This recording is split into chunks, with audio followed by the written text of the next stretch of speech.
Virgil is okay now. We are live, so we can start. Okay, okay, start. Play the theme song. Okay, start. Play the theme song. All right.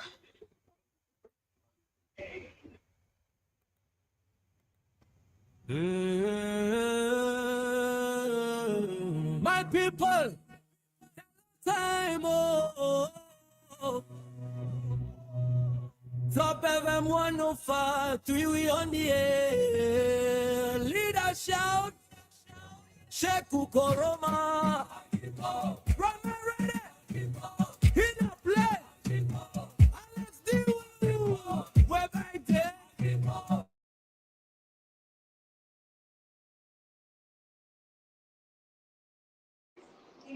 Okay, good evening.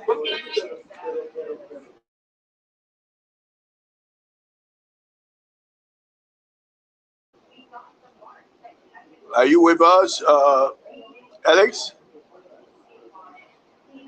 Okay, good evening. Welcome to another edition of I Beg to Differ on top 105.3 FM in Grand Gila County.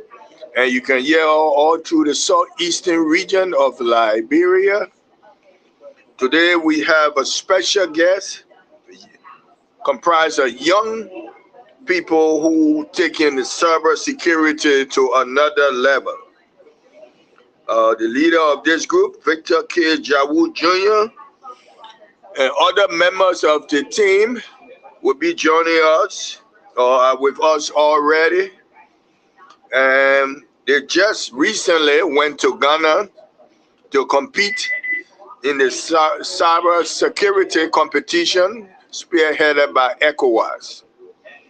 And they performed well there. And now they are our special guests in today's edition of I Beg to Differ. Our panelists will be coming at some point of the show, but for now, without delay, we have in the technical room and producer Alex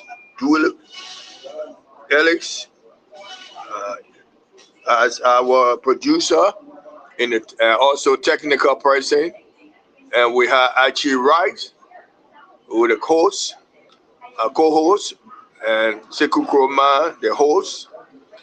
And Fred the Veteran Smith will be the moderator of today's edition. I Beg to Differ. So as I look on the screen, I see some of our special guests from the Warrior Cyber Security Team of Liberia, Victor K. Jawu Jr. And who else do I see? I think he's the only one I see so far. If there's another person that will introduce themselves. Without further delay, let me welcome them to I Beg to Differ. So welcome to the show, Mr. Victor K. Jawu and the team from the Warrior Cyber Security who just ended a splendid visit to Ghana in the ECOWAS competition and perform well. Welcome to the show, Mr. Jawu and members of the Warrior. I would like to say thank you for the welcome remark. And I'm Victor K. Jao Jr. And be joining you from Liberia, Charlotte. And it's nice to be on the show today. So thank you. The captain of Liberia Cyber Warrior team and the CEO. So we're here to join and grace the occasion. Thank you. And will other members of the team be joining us or you alone? We have other members of the team, in which with the assistant captain who is currently online with us, and he will introduce himself. Oh, let him introduce himself. I'm Sekou Kamara, commonly Sekou Kabara? yeah, Sekou Kamara. Okay. Welcome to I Beg to Differ. And when other members of the team come, including the only female member of the team, we'll introduce her also. So just give a brief history of the Warrior Cybersecurity, how you all came into existence, and what cybersecurity means to you all.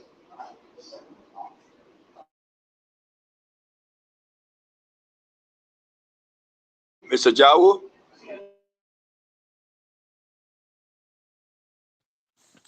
I would like to firstly say, cybersecurity is not just there for people to just sit and look at. It's a career of passion which we took out since 2022. We firstly engaged into ECOWAS Regional Cybersecurity Hackathon. That was where we started pushing our activities of radicalizations on cybersecurity. Over the years, we have evolved as a team till 2026, and we are still moving forward, trying to engage and improve and be better more as we grow. And that is all I can say for now.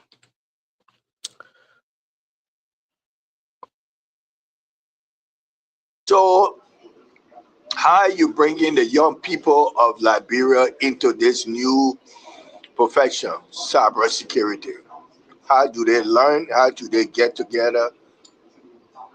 That take us through that brief history. Firstly, we started as a young enthusiast, trying to learn, trying to do a lot, and trying to improve what we have learned and what we're going to do. And we came together as a team, and then we see how best to move forward. And young people came together with one goal, with one accord, and seeing how best that we can move forward with this agenda, how we can use our skills for the betterment of our country. And that's how we came up with Liberia Cyber Warriors. And young people have been engaged over the years. We have been learning, and we are self-taught, and we have been learning over the years, trying to improve each other's skills for the betterment of ourselves, our community, and our country at large. So for that reason, we intend not to engage into any illegal activity, but to learn for the best of our ability. So over the years, we have been engaged in doing our best in improving ourselves and making sure our country fly high. Okay, you have the captain of the team, Sekou Kamara, a young man. Tell us about yourself, how you got into cyber security or became member of the warrior team. How did that happen? Firstly, it's an honor to be on the platform. The Liberia Cyber Warrior basically is a youthful cyber passionate young people who see cyber as their day-to-day activity and who see ECOWAS regional vulnerability that young people who should be into the space with the enthusiasm. And we at the Cyber Warrior, we consider ourselves as students and as youth. So we remain open to learning and remain open to protecting and securing our spaces. So we usually engage into career capacity building and awareness regarding about our colleagues, young colleagues engagement into turning our passions into the space. Because we at our level currently we are at another stage in life. Everything is at stages. So for the stage we are currently on, we start to recruit and provide more opportunities for those who are into the tech field. And we also encourage people, mostly females, to get into the tech space, specifically cybersecurity. I found myself in the tech space because my mentor at the time encouraged me to technology is a self-entrepreneurial space ecosystem where you build your own capacity and serve as your own boss and provide. It's not about mostly serving as your own boss, but mostly providing solutions. And creating those solutions, there should be a security. So there were comes in cybersecurity. So it's there to protect every vulnerability, it's there to secure every vulnerability within the cyberspace. And cyber So, warrior is you in high school or college? And how you take cybersecurity? Is it taught at your high school or your college? uh, within our region, currently in Liberia, several, technology is not on curriculum level at a high school. But I'm not a high school student. A student of both Kabul University, UMU, and other Star University. And basically, cybersecurity for just been introduced into Liberia educational system for the past 2 years. So we've been doing our study on uh, high cybersecurity platform for more than 5 to 6 years now. So we've been practicing online and regional activities before it was introduced into the Liberia educational curriculum on the university level. So, Mr. Jawu, going to you, what is cybersecurity for our many listeners who will be listening to you for the first time and the team? What is cybersecurity?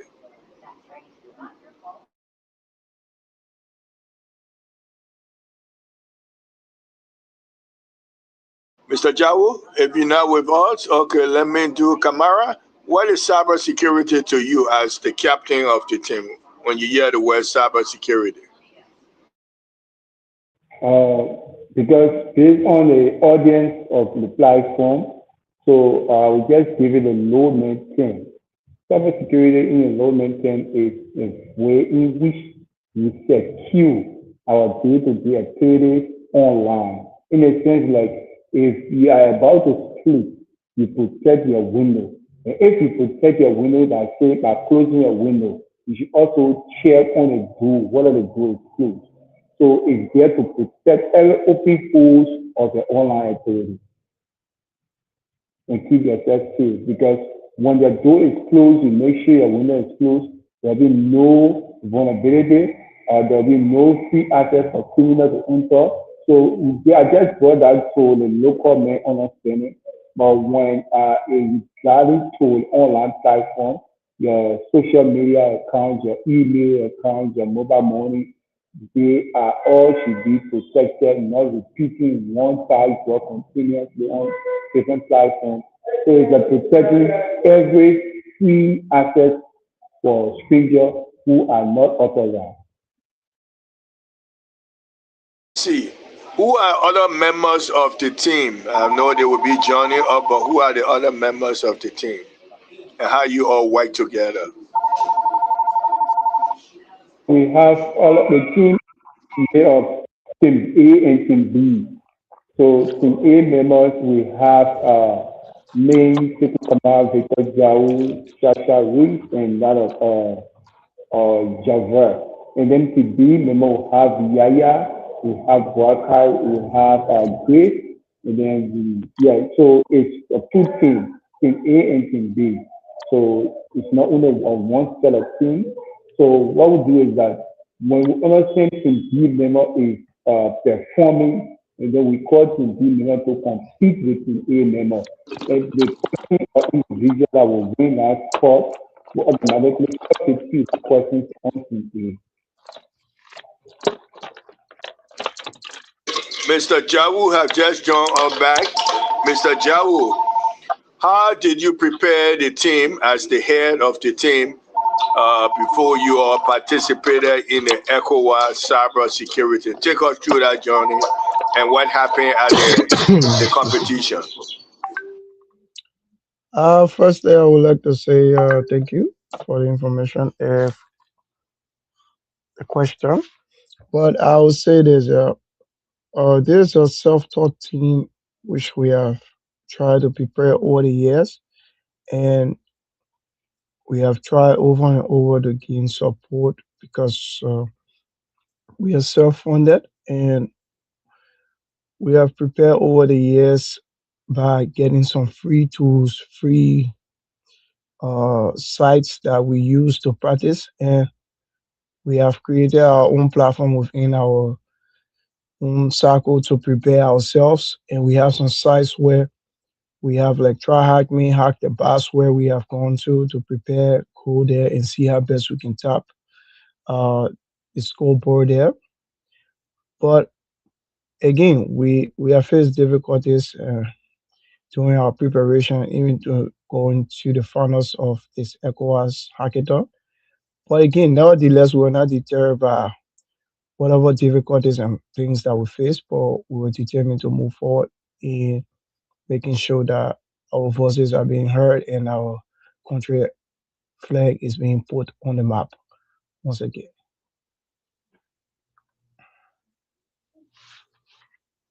What happened at the ECOWAS cybersecurity recently in Ghana? How well we performed, the team, the Warriors.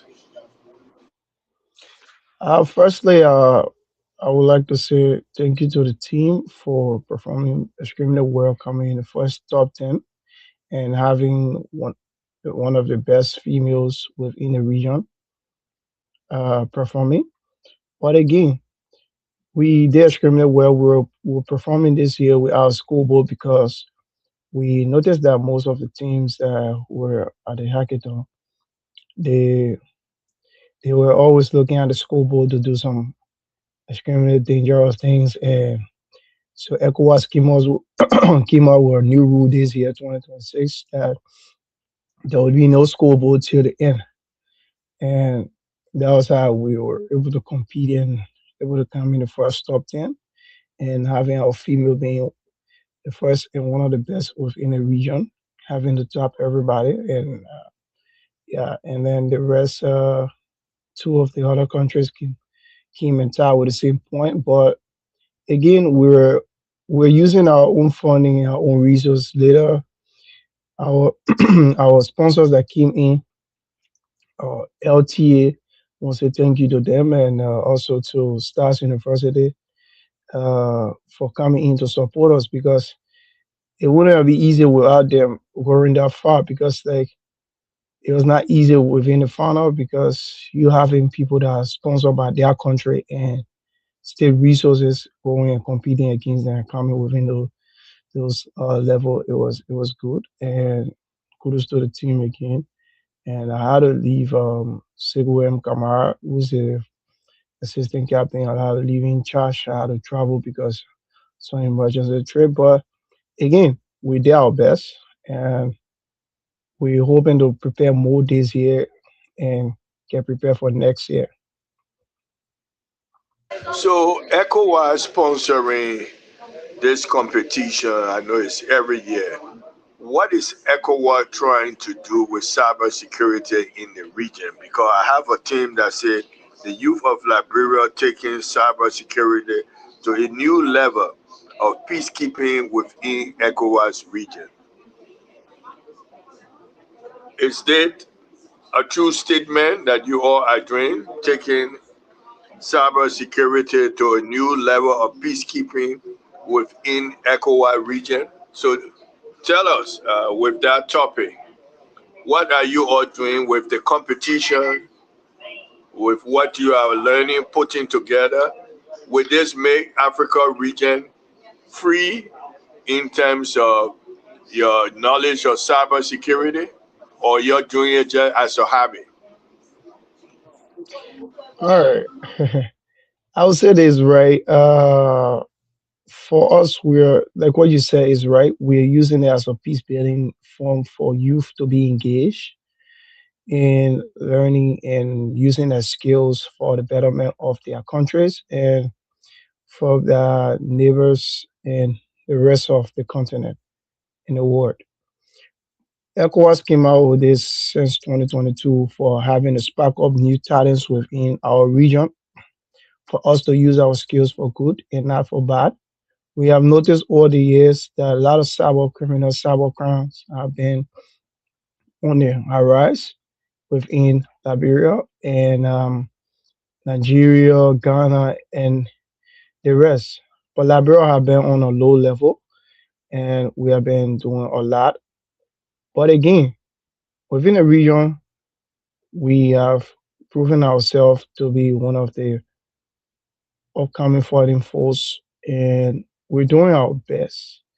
But for that statement, ECOWAS is trying to use us as youth and make sure spark our talents and be able to show our nations that we have youth within our country that are skilled, they are better, and they have learned, they have the skill, and they are capable of doing the job. And they are able to help your nation, not just represent you at the regional tournament, but they are the best within your country and they are able to represent you in your country and outside your country. So you have to tap into their skills and make sure that you use their skills for the betterment of your country. So within peace building, what we learn there is to engage with our leaders and make sure that they know what the youth are capable of and how best they can help with the peace and security of our country. Let me go to, before I go to our producer Ellis to ask question, I want to find out from the assistant captain. During the competition, what are areas you all were tested in and what area you performed the best? Captain Kamara. So there are different spectrums. We had a geography, we had three spectrum. We were one a geography, and then two we had king of the hill, then two we have the battleground. So within the geography, we have a skill of 15,900 points, and then we were one of the top. So it was from within the geography that we were able to tap other countries that are coming first. So where our female had supersede over other countries by becoming the first place winner for the female participation. And then within the King of the Hill, we were part of the first seven countries. And then the battleground, so the battleground we dropped what we see like between 7 and 10 because there we lack tools that other countries have. Like the captain said, we then practicing on tools that sometimes you pay 200 for tools to practice on, sometimes 300, sometimes 500. And then we as a team that don't have the full support that other countries are receiving, like Nigeria, Ghana, Togo, Guinea, uh, other countries that carry their diploma along. So a team country carrying diploma along, it means that they are receiving full support of their government, and for which we wasn't having such support. So we had a lapse in the last stage, which was the battleground, because the sophisticated tools that they are using, we know these tools, but our financial strength was unable to have these tools with us. So that's why they will fall in for 7 years. Okay, Mr. Wulu, Ellis Wulu, put some question to the guest. All right, so thank you, Vedran Smith. Let me say thanks to Mr. Victor K. Dawu, Genius, and also Sheku M. Kamara for coming. So my first questions have to do with your topic link cybersecurity to regional, peacekeeping. I want to know how's protecting our data, network actually keep the physical peacekeeping within the ECOWAS region. That's one. And then my second questions have to do with if you just emphasize on securing our future, talking about the young people futures. I want to know what is the biggest dictator threat that facing the Liberian youth today, and then how can we start protecting ourselves right now?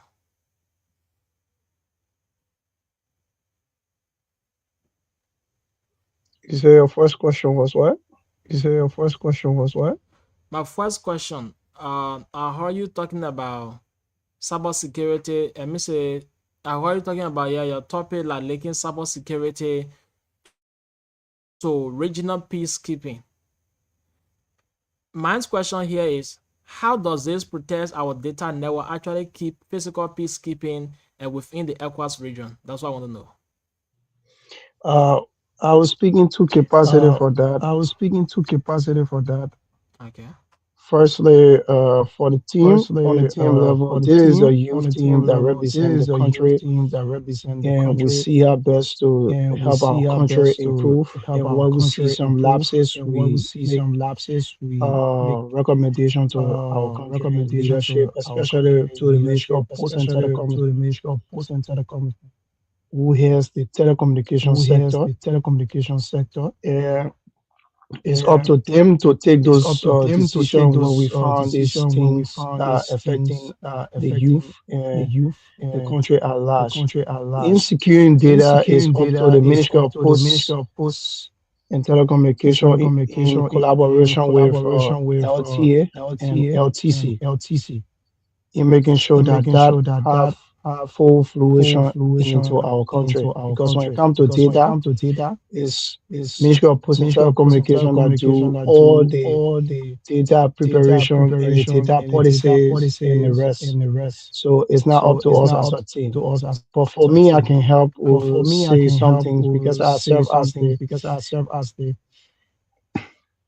the cybersecurity cybersecurity specialist there. specialist there. And And within the within peace building the peace communicating building with ECOWAS, communicating I with also serve ECOWAS, I as the also serve as the ECOWAS ECOWAS cybersecurity focal point, cybersecurity focal point, where we where use we use cybersecurity for peace cybersecurity for building. peace We're building. able We're to able network to and network share and share information, information, especially on how especially to on how to secure data secure within data our within country our country, and share and some critical share some information critical with our information with regional our uh, regional counterparts, counterparts. where we Where where if you face a where if you problem face a in problem Ghana in Ghana and Labro is and able Labro to is help you in able to that help you in process, that process, we're able to we're able share to our share our resources resources and be able to and be able resolve to your problem resolve your within problem Ghana. in Ghana. So if So your if problem your is problem resolved, is resolved, we also we also distribute that distribute solution that with solution with the rest of the rest the of the regional regional cybersecurity focal cybersecurity points. focal points. So at least they So can at least they update can their update their networks networks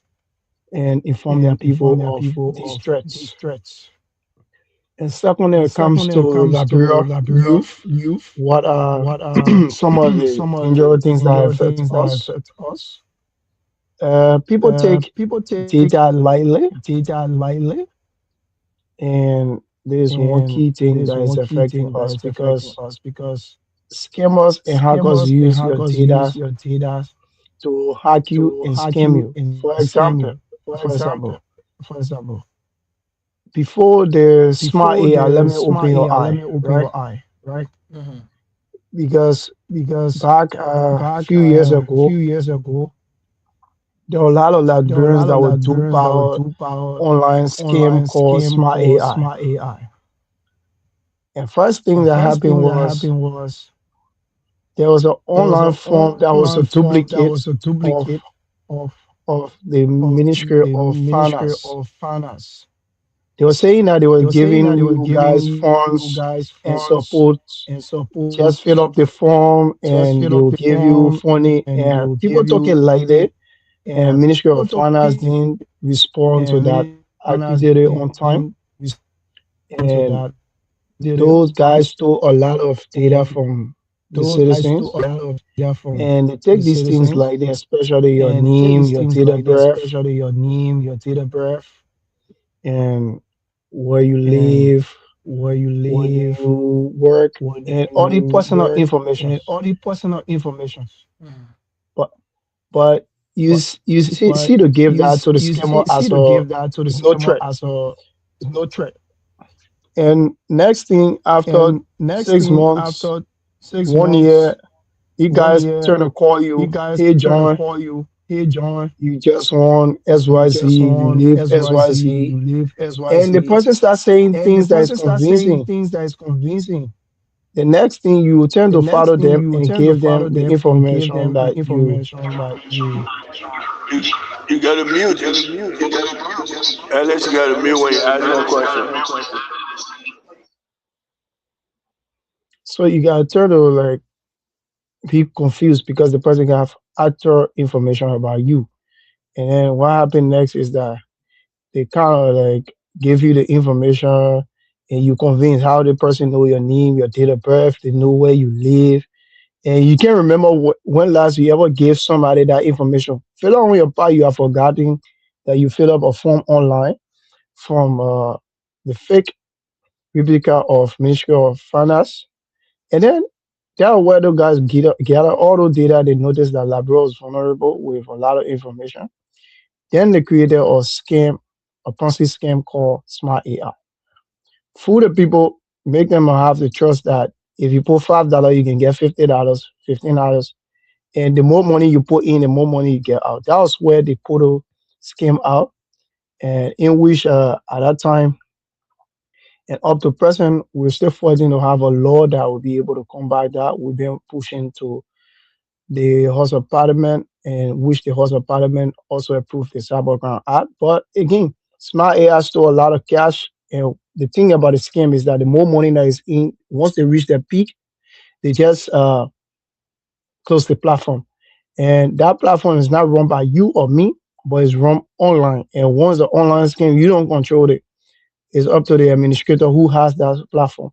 So you don't know the administrator, you don't know who owns it, but people just claim that they are working in line with the platform and you trust us. You pull yourself and make it yourself available as a representative, and then they use you. They put more money, and then you're thinking that this is legit, but it's not. Even they went as far as registering these companies with our Labor Business Registry and getting registered people to function. But the guys that were doing the registration were just a proxy. They don't even know what they were doing, but they were just standing in gap because they would be able to cash out $1 or $2. So they were adding it because I'm the first that brought it. So I'm the head, I'm the CEO, I'm the this, I'm the that. And at a point where a lot of people invested the money and then it went into freeze. Liberia couldn't prosecute that because we don't have a national cybercrime act that will be able to bring these criminals to book. And for you to do that, you have to ask your foreign counterparts to help you in the process, in which we didn't do. And at the end of the day, Liberia can say, in Vla. The next thing that came out was in the Southeast again, our people started growing animals online that they have no idea, or they say they feeding rat, they feeding raccoon, they feeding elephant.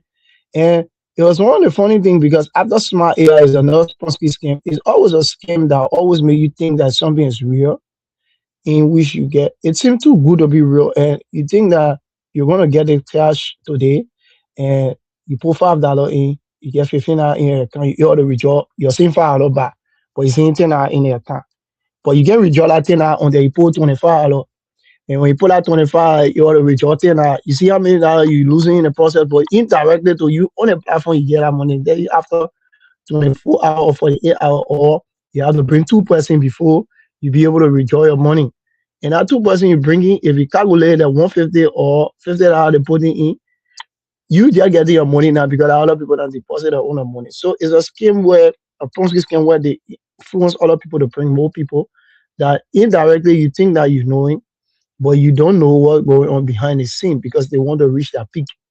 And once they reach their peak of $200,000 US, 300, 500,000, it ups the programmers, the scammers that whatever they want to reach.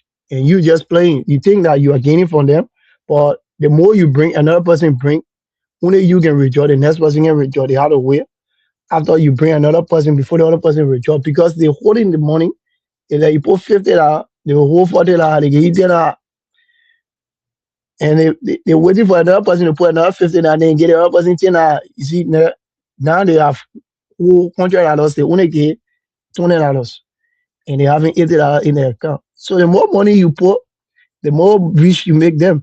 And the bad thing about it, our people are not taking cybersecurity serious, so there's no way to find these criminals, and you just report them to The police will enter in another file. They will look into it, and there's nothing going to come out of it. And even at a point where some individual of the parliament was scammed in the processes, but that was the reason why a lot of things happen. But they won't come out to tell you they were scammed also. So the thing is that if we don't have a law to prosecute these things, how do you expect uh, prosecution to go on? So for that is one of the let's just say the dangerous things to our youth, not taking the data serious, the data security is serious, and just they're doing anything anyhow. We are we can do what we can do, but it's up to government to support and push for the betterment of their citizens. Because again, you can have all the skills if you don't have the right person to do the job or empower the youth. Again, it goes to waste. So that's all I can say for now. But there's a lot going on, a lot of scam from smooth calls, people calling you as MTN, from Orange, blah blah blah. But again, there are all people who want to scam you and get funds from you. Oh, congratulations, you won SYC and this animal game that just killed a lot of people within the region, the southeast, that they lost a lot of money. But again, how can we prosecute these things? We cannot, because the first thing, we don't know who have been behind this thing, but we can find out. We can do checking. But how can you find details information when you don't have laws? How can you prosecute these people even if you find them? There's no law to prosecute them. The only thing they will tell you is that we'll prosecute a person with penal law, the or evasion of piracy. That evasion of piracy, if you really check the fine behind it, is way lesser than $50,000 liberty. And when you rather go into detail, there's no crime in that thing. How will you put some online crime with somebody with in-person crime where it mean no harm to anybody? You invade my privacy because you power my land, I invasion of privacy. So you take it to be online thing. You say, oh, it's an online crime. An online crime is different from in-person crime. So cyber crime is different from just a regular criminal. But our people take these things like that, and it is really affecting our country. And we are actually sitting on a top bomb right now. Within the next 2 to 3 years, expect anything. If we keep running the same way, expect anything. 1 minute things will be straight, the next minute it go down. Don't be surprised 1 minute anything go down, because you cannot specify what can happen, but expect anything, because the thing is that we don't have any security put in place, and we always depend on our counterparts to put security in place for us. In which we have this money being allotted to us to have security being put in place, but we don't take it serious. So that's all I can say for now.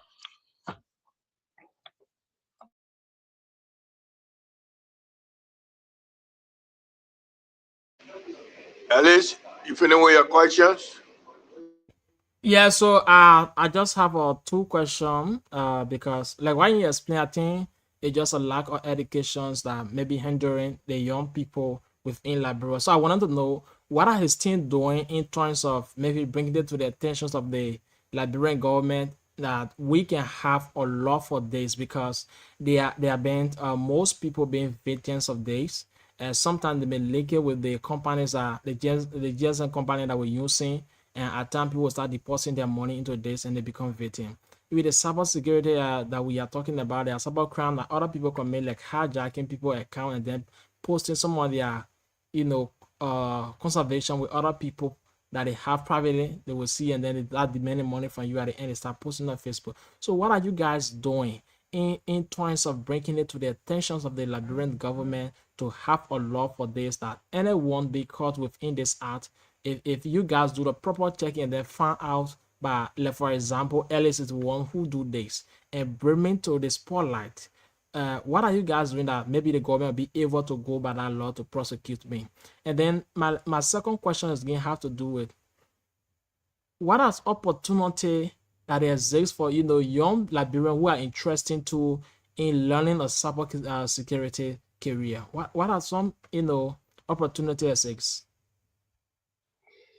Firstly, I would like to Firstly, I would say like to say The government is another part, right? And when it comes to having the law put in place, we have advocated for the law to be passed since 2021, and it's a Cybercrime Act 2021. We have advocated for that over the years, and in which I, in person, uh, have attended the last session at the House of Parliament, which it was passed and is currently at the desk of the president, the executive mansion. So we we are being present in line with Ministry of Post, LTA, and the guys there. We have working in line with them in making sure that this art be passed. And we have advocated a lot. a lot. But again, when you When have you have this law this not law being put not in being put in place, place, that is your that mark. is your mark. Yeah, if you have the laws not being put in place, it turns to be like a waste of efforts, because no matter what you do, you cannot prosecute anybody with all the law. And you cannot use just ordinary law to prosecute somebody for cyber crime, crime. Because take for example, if you kind of like commit a crime by hacking the bank, right? And you stole $50,000 US, and then your local law that you have is telling you that the person here once they invade or piracy is $50,000 liberty. Do you think it's not encouraging criminals to come up? If you see $50,000 US, if somebody takes you pay $50,000 US and liberty for your crime you committed, it's just like encouraging me to see more, because the thing is that more people will come and venture into that space because there's no strong law, there's no strong or prosecution or measure put in place for these things. And we need to make sure that these things are being pushed out to them. Sometimes people are in the know, currently they are in the know, but they are ignoring it because they act like it's not there, but they're waiting for something to happen first before they kind of like turn to be like, oh, something happened, we need to do this. It was back 2 years ago, I think 1 year ago, there was a problem in which we fled, and people turned it to be like, oh, we bringing government to book or pushing some things that, oh, blah blah blah. I'm like, if there is a problem, we see a vulnerability, can we not alert it? There was a time that came a few years ago, I think 1 2 years, or 2024, 2024, 2025. Yeah, 2024. There are all government domains that are being or affected from a malware. I raised that alert. People turn it to be the whistleblower or let's just say a vigilante or something. But again, when you see these things, when you make the alert, you check it out, you find it. And most of the government systems were down. They were telling you system down, because the guys affected these servers. When you find these things, how can you prosecute it? You cannot prosecute it because again, you don't have a law. And you start pushing things, people not taking things serious. They only hear whole blah blah blah blah position and this. It's not about that. People put people in a wrong position, and at the end of the day, you expect different results. It's not possible. So uh, we are all, like I said, we are on time bomb, and you having a lot of people doing things, and you don't expect different results. That's just it. Secondly, there's a lot of opportunity for young people in cybersecurity. Thanks to the LTA, based on our last meeting with them, we noticed that the law, the cybersecurity policy, yeah, the policy have been passed that every TSM company should have cybersecurity team. It should be in full fruition from now to next year, and that's their own policy waiting for the act, because the policy and the act got to work in line. So they have taken the first bold step in which they are waiting for them to put that in fruition. There's a lot of job opening going to open for a lot of Liberians. Are we going to sit and allow foreigners to come in and take our jobs, and at the end of the day, you graduate from high school, college, and you cannot get a proper job? He's saying government or this person or that person. No. So I encourage you to attend Stars University and get your degree in cybersecurity. And who knows? You might apply for this job and get it, because there's jobs here in Liberia and there's job online. So it's up to you to apply and make use of what you have learned and be able to showcase what you have learned, because The better you are, the prepared you are, the more better it is for you to do something. There's a whole lot of opportunity for this we have now, but there are a lot of opportunities that is ahead. There's a lot of opportunities that is coming. That's why we're advocating for us to be able to create more opportunity for our brothers and sisters to be able to make them be more prepared, because you don't want somebody to tell you, say, oh, you're not prepared, you're not ready. That's the reason why we are preparing, and we're trying to help our brothers by training them, and we're working on having a cybersecurity training very soon, and we're working on that behind the scene because we want to have a big cybersecurity program within Liberia that will bring a lot of youth, make the awareness, bring a lot of youth to have these cybersecurity training. And close to LTA, the Cyber Marathon is going to be out very soon.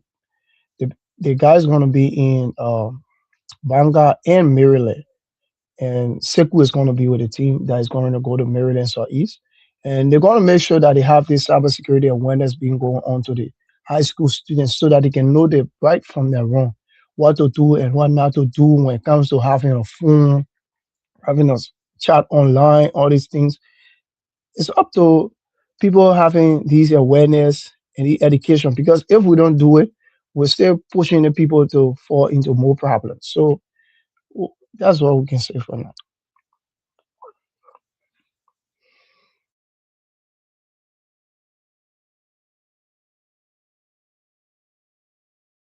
We're not getting you. I think your mic is low. I think your mic is low. You're not getting you.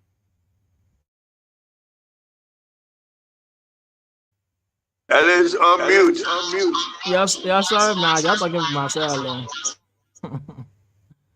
Yeah, so before we give it back to veteran, I have a two last question that ones have to do with. I want to know because, like, for me as a young person, maybe I may be interested in joining a cybersecurity team, right? Why you think that some of the field studies that ones can go through or can study for now in order to be able to be part of the cybersecurity, if you want to, that would be easy. If the person studied that tomorrow, would be easy for them. Another thing, my last question have to do with, do you have any plan because or program like carry on, workshop in rural area? Because we found out, like, I can remember there's a time that came up, I just forgotten about the guy's name. They just linked themselves with Orange, and people started paying money to them. They tell people in the rural community that if you are paying 5 cents online, you also going to be getting about 2,500 when you bring 5%. You get this one, but going to be online. So they're also wearing a t-shirt and they link it with Orange. At the end, we found out that these guys that just came out and then they left the area. What are you doing? Do you have any plan like reaching out to a rural community, like maybe Zweju or Asa Zweju, carry on those awareness, letting people know? Because right now, I was speaking, like, bro, smartphones all around the world. I'll start your second question first. For what you're saying is good. My team and I have been working on that, and we're looking in. That's the reason why the collaboration on LT and Liberia Telecommunication Authority is good in reaching out to do this awareness within this targeted area, because they are sponsoring it, and we're going to go there to share this knowledge also. But moving in our region within our country, it requires a lot of funding. Just for us to get funding to go to the ECOWAS tournament, it has been very difficult for us. And going into the rural counties, we need support, because you cannot just go there empty-handed. And these are things that government is supposed to be funding. We are not just going to go ahead and say we are doing awareness, blah, blah, blah, and you don't have any funding. So how will you transport yourself? How will you do accommodation? How will you feed yourself? So all these things are involved. And there are a lot of fundings that government have for that. But again, to get it, you won't see it. And that's why we have been pushing. And to your almost surprise, we wrote a lot of people, permanent people even in our country. And to your almost surprise, only 2% responded positively to our request. Not even the Ministry of Post and Telecommunication, who even is the head of the sector. So you see how like, threatening it is for us. So even though I'm from Ministry of Post, but I'm telling you because the thing is that LTA and STARS were the only people that supported our AI. I can say that very proudly anyway. Orange were trying to come in because of the timing it was late, and we're still looking for that collaboration with them. But again, if you don't have the government pushing you, everything you're going to do is going to be a waste because the life of every citizen and the improvement of every citizen in that country is depending on their government. The government is supposed to set the pace for these things. It's not always about politics. It's about the development of our people. And to your first question, how can you learn? What can you learn? You see, there are a lot of places to start. Start learning the basic IT. What is IT? What is cybersecurity? What is a network? Learn the basic IT things and always know what to do, what to not do. Now, the good thing is that people have AI with them. So you ask AI these questions. What can I do from my current skill set? What can you do right now? But again, people use AI to be writing things for them. They take it to be their brain, but it's not a brain. It's something to prepare you. Because failure on the part, let me make this clear to you again. People giving things to AI, and you to almost surprised you be like, how the AI know about me more than I know about you? Fail to know that you've been asking AI and be giving AI information about yourself. So people need to be in the know of these things. And Seku can add to that on what other people should do, but that is what I can say.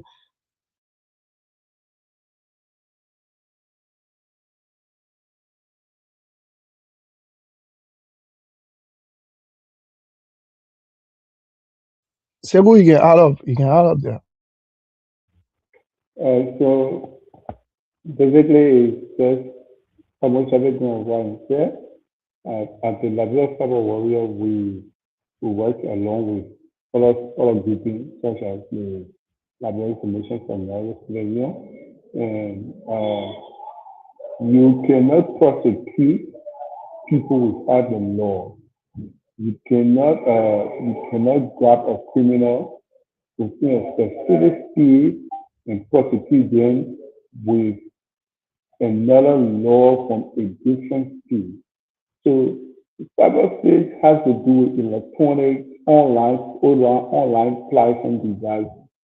So you can prosecute someone or crime that happened online and then prosecute with criminal with penal code or penal law. No, that's different. And what we consider to tell the people that we are upper tool the Labor Cyber Warrior that we make our contribution within the Cyber Act, of which the lower and the upper hall concord the past. So it is currently at the desk of the president. So you don't expect us at this moment, which we were part of we were part of the president class to grab this law. So left with the political will now to pass this act. Something back and recall a few months ago when Skyline technical team arrived previously said that they needed to see the cyber act, and it was that time our government proved they were fast beyond that particular act to go at the level of the legislature. And then since Skyline, one way or other agreed to sign because they saw the act, but it wasn't into law, so they signed to our government now forget about the president signing that act into law. And like we said, ECOWAS usually say this to us when everybody feeling we are only there to prepare the youth who are into this field, who have passion for this field, to keep them off the negative path. Because mind you, there are people who are good at this, and when they get into the wrong direction, it becomes a threat. That's why you hear the don't say it's a time bomb. So even the platform that we that ECOWAS organize the training on, they can even have that platform. Sometimes the platform can be hard to go malfunction. And sometimes it happens even just one time. So it's just like our government needs to invest more into the youth. Although you have foreign partners providing opportunities, like as big as 6 million populations in Liberia. We were able to have support from two different directions, which is SARS University and that of Madam Bush office and Commissioner Bush at the LPA. So it's very pitiful that is having LPC, having a Ministry of Public Communications and other people which we wrote communications to, there was no peaceful conversation. There was some disappointing conversation at the back end behind the scene that we don't have that online.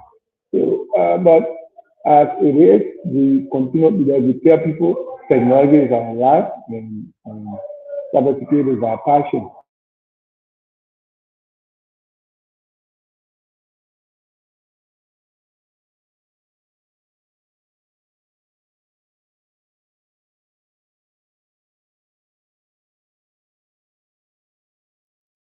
Thank you. Vedra, you can come in now.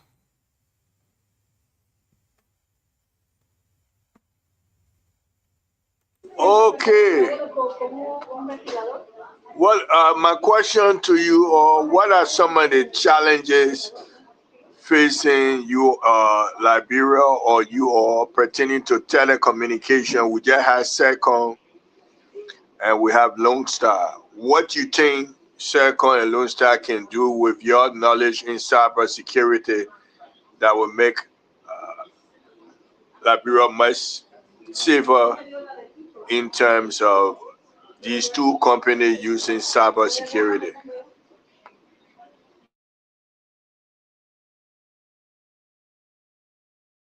Seku, you can answer, Seku.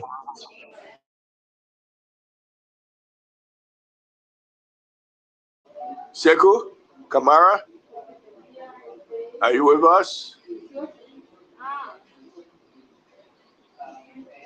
Are you not hearing us, Mr. Jawu?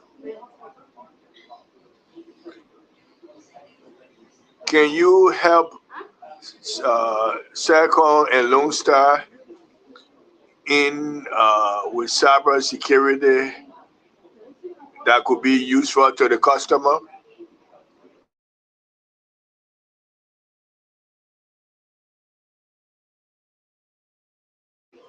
What's going on, Mr. Alex?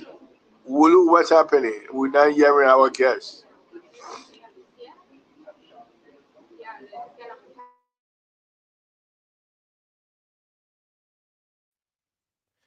Nothing, everything is okay. Sheku just drop. Maybe trying to come back in, but in drop the line. How about Mr. Jawu? He's not talking. Maybe in listening from the back. Okay. So Yeah, Sheku, all so right. All right. Hello? Hello? yeah. Go ahead. All right. So our team have been engaged with Orange Liberia.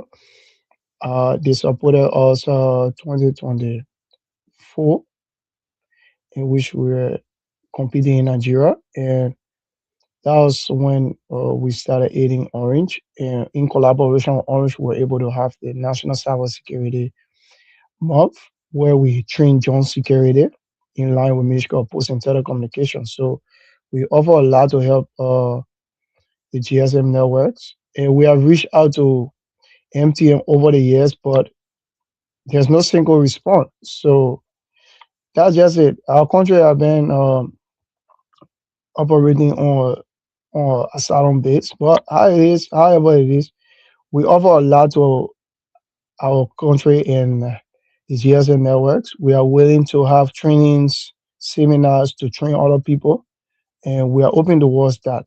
We're open towards a lot of collaboration. So whatever it is, we're able to come in, and Seku can answer from there.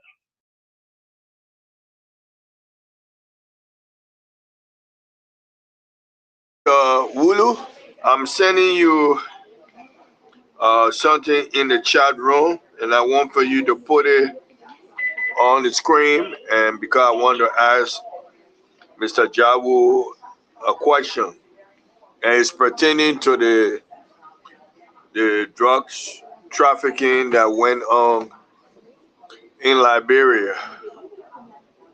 The court compares cargo operator to produce the CCTV footage in drug investigation. But I want Mr. Wulu to play the recording, and then I want you to respond if cyber security were going to be implemented at the airport and other places. Would that make this investigation much easier than what is going on right now? So answer that question right after the record, after the play of the audio from Front Page Africa.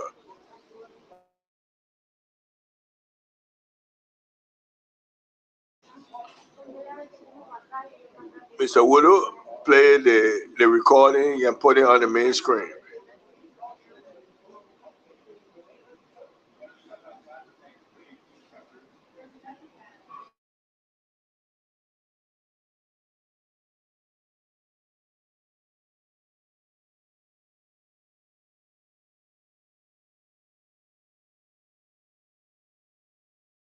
And while he looking to play it, Mr. Jawu, what is CCTV? What is the importance of CCTV?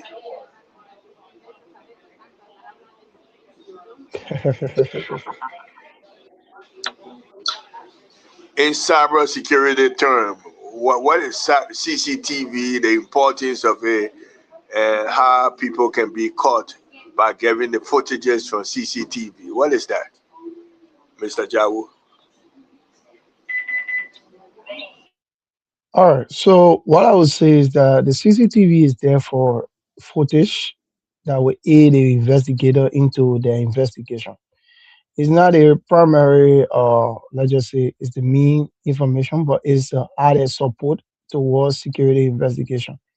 Is is used for main source of uh, evidence and is used to add evidence towards investigation that will be very crucial because at times you might not have a human in person to view what happened, but the CCTV footage will be able to tell you that this person was, this Mr. John was there, and he met a gallon of water there, and when Mr. John left, the gallon of water left. So we have to move to John and ask John. So he's a primary suspect for that questioning, and the CCTV footage will be able to level down the investigation and the screening that will give you the applicable support for your investigation.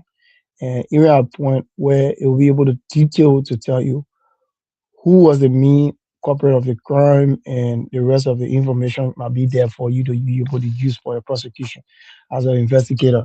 But CCTV play a major footage within cybersecurity because it help you find criminals details to their location and be able to identify their faces and their structure.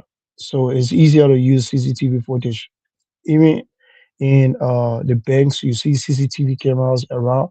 They are not there for watching movie. They are there to monitor people movements, transactions they make. So in case somebody create or commit a crime, we'll be able to find them and identify them to what crime they commit. And all advanced countries nowadays are using CCTV camera footage.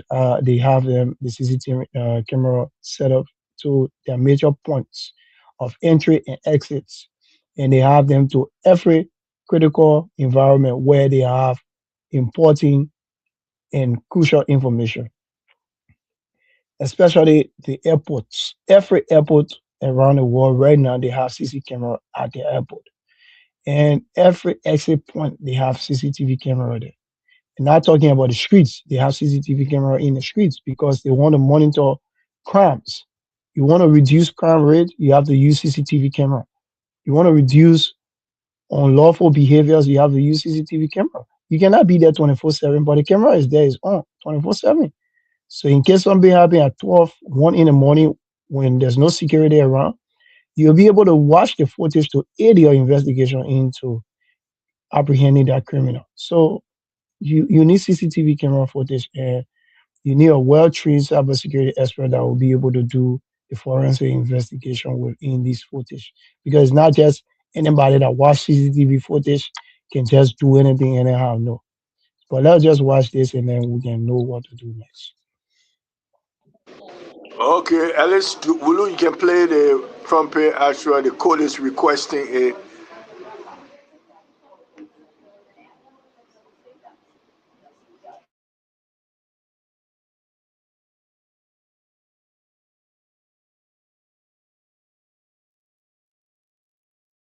Just give me a little time trying to download it. The internet is very much slow. Okay. So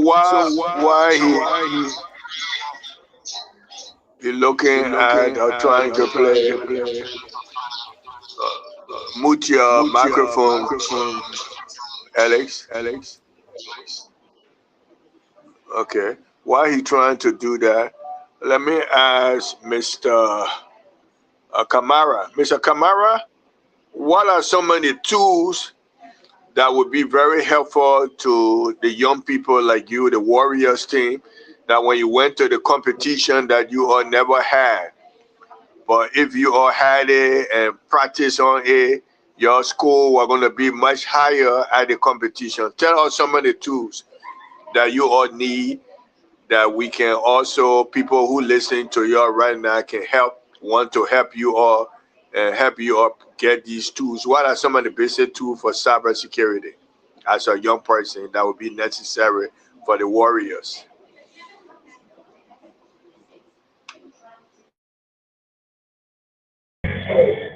Uh, I'm sorry that I'm sorry making my way home because I'm on the street, but these are some of the business tools that pay for too. Sometimes we build these tools ourselves, yes, but I kind of like we have started things that we use. We have to do we have Wireshark. So there are a lot of things that sometimes we pay for, and most of the things we are paying for to get advanced usage.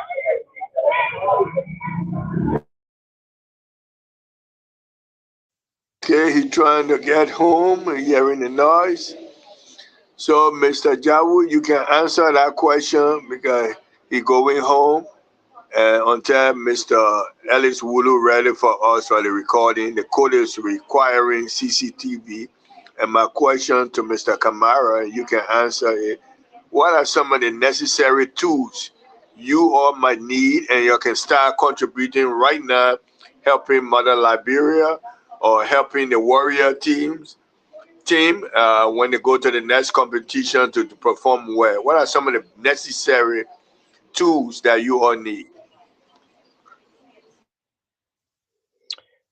Actually, there's a lot of tools that we need, and making a list won't end yet. But firstly, we need PropSuite Pro. PropSuite Pro.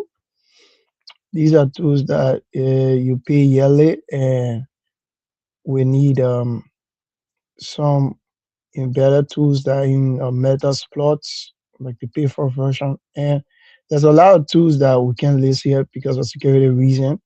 But again, we need the support of our people because at the end of the day, we're representing our country. We we need a lot of tools that we cannot say on air here because security reasons, and we have a lot of people that are trying to already attack us. That have been trying the thing, so we cannot disclose our tools and that we use. And but we need a lot of support. Whatever tools that you think that can help us to move forward, we'll be happy to and appreciate it. Let me ask you, if you are the young warriors were recruited to assist government and work with government in the drugs busting activity that's going on at the airport, what happened at the airport and throughout the country,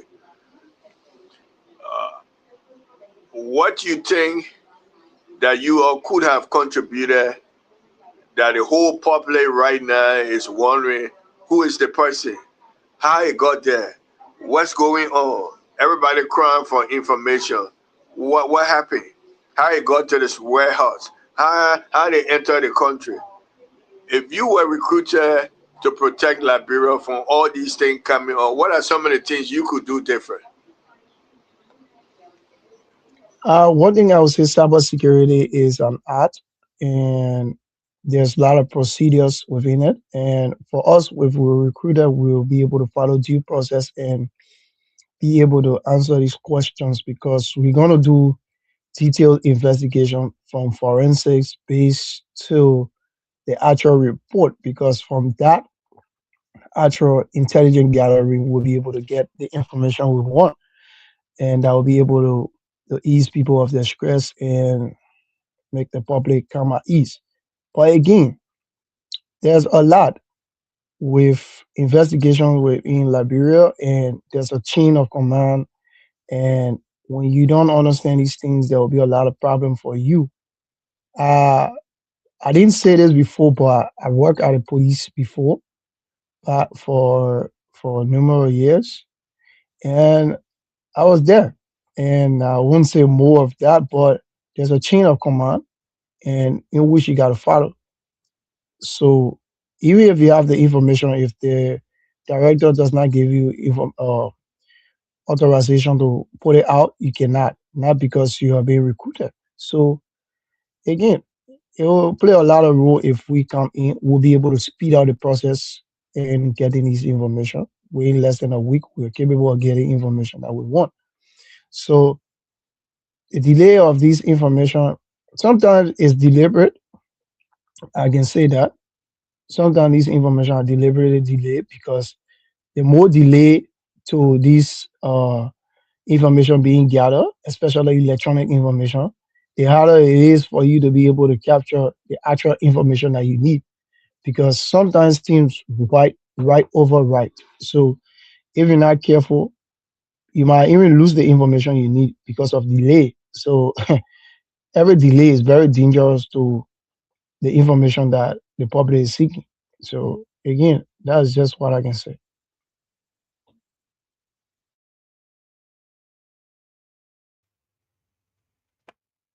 Vedran, Yeah, do you yeah. do you So have link? let's put it to Vedran, the come be audience. quiet. You have link for that video. If you have a link, just send a link. Trying to download the video, it won't work.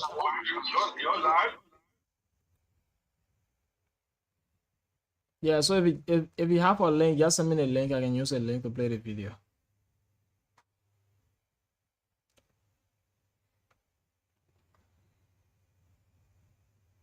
You say you're looking for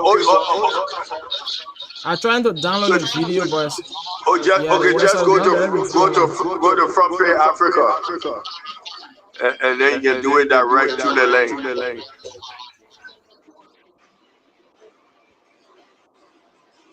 Okay, while doing that, just go to the callers, and when we come back, we'll revisit that. All right. We go talk 'em. If they hide the truth, I'ma bring 'em. If you bet, Oh yes, folks, and of course that's it here this evening on Top 105.3. For those of you just joining us, I'd like to say good evening and good evening to every one of you. Welcome here to Top 105.3. As you've been following the show, I beg to differ here on your FM dial. It's about time that we go to the phone lines and pick you up this wonderful time to hear from you. Maybe you have one or two questions you need to understand, something that maybe through their explanation you don't get well.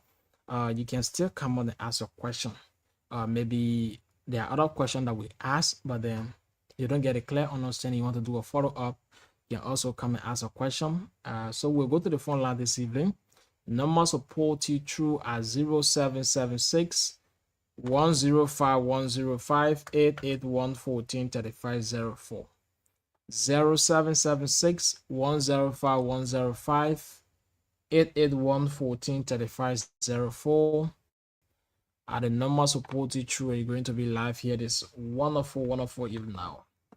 Put the calls in on 0776 105 105 881 143504. So for those of you also watching us online, if you want to be part of the show, the last number, which is orange number, also our WhatsApp line, just call out on 0776 105 105.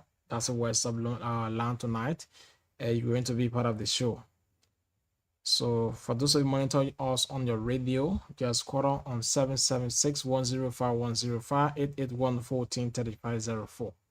0776 105 105 881 143504. And the number supported through, you going to be live here. not correct. go talk and flow. City, are we ready to fight? No palava, no fear inside. But must up we now go. FIFA. FIFA, FIFA. FIFA, FIFA. FIFA, FIFA.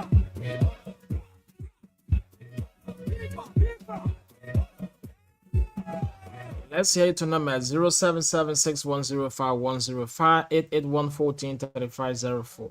0776105105 881143504.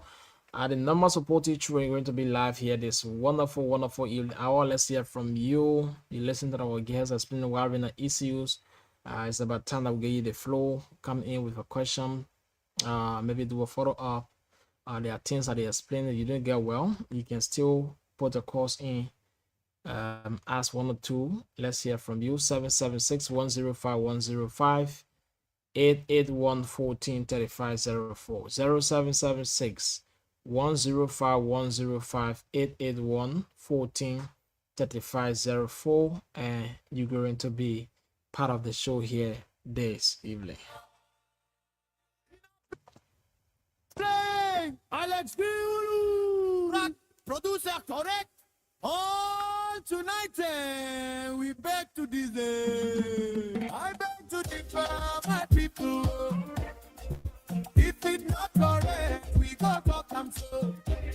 From 9 o'clock till 12 midnight, we sitting here, we ready to fight. No palava, no fear inside. Truth must talk, we not go hide. Call Mr. Jotubo, bring that sense. Ready veterans, speak one of them. I'm a right up and take clear. 0776105105 881143504. 0776105105 881143504. Let's hear from you. Put a course in on 776 105 881143504.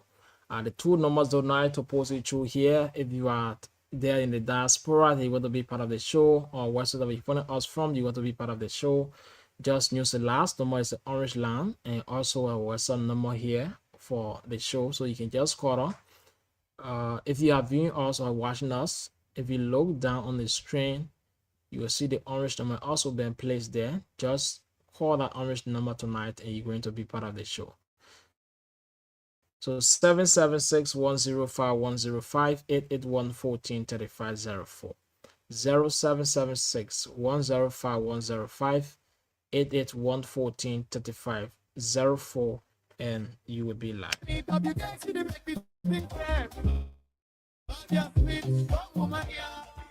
Yes, so we'll give you 1 minute. If we cannot get call, we have to go back.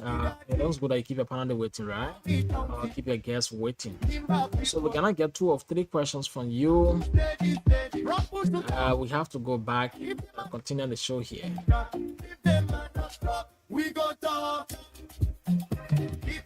0776105105 881143504. 776105105 881143504. You're going to be part of the show tonight. Yeah, the program that beg to differ.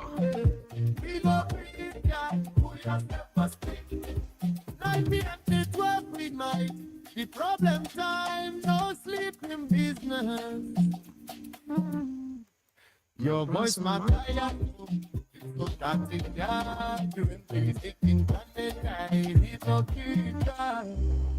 Okay, so with no time to waste, folks, we hold it there. Go back to.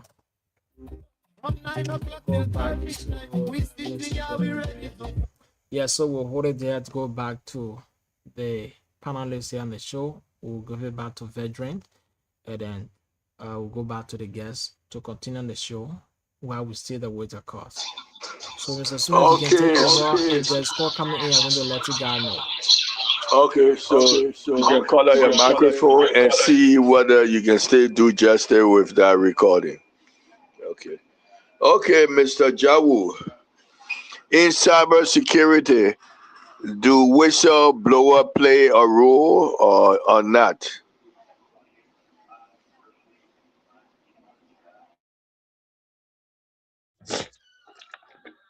they do play a role, but it depends on which angle are you speaking from. Is it a civil society, personal, or from government? So it depends on which side are you playing your role from. Okay, like with the drugs that is going on, if the person was at RIA and they wanted to bribe that person with certain amount of money, the whistleblower said no, and then they blew it out to government or to the investigator. Is that person?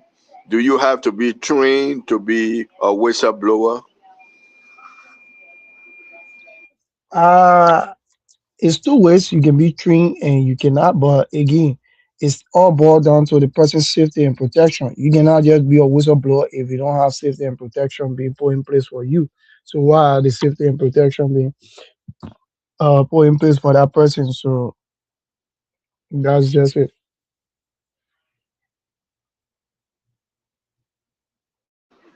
So protection of the whistleblower will help prevent these type of drugs bust to reduce or what? It will help, but we need serious actions taken. And for that, it's up to the LDA, the Labrador National Police, to go to that. So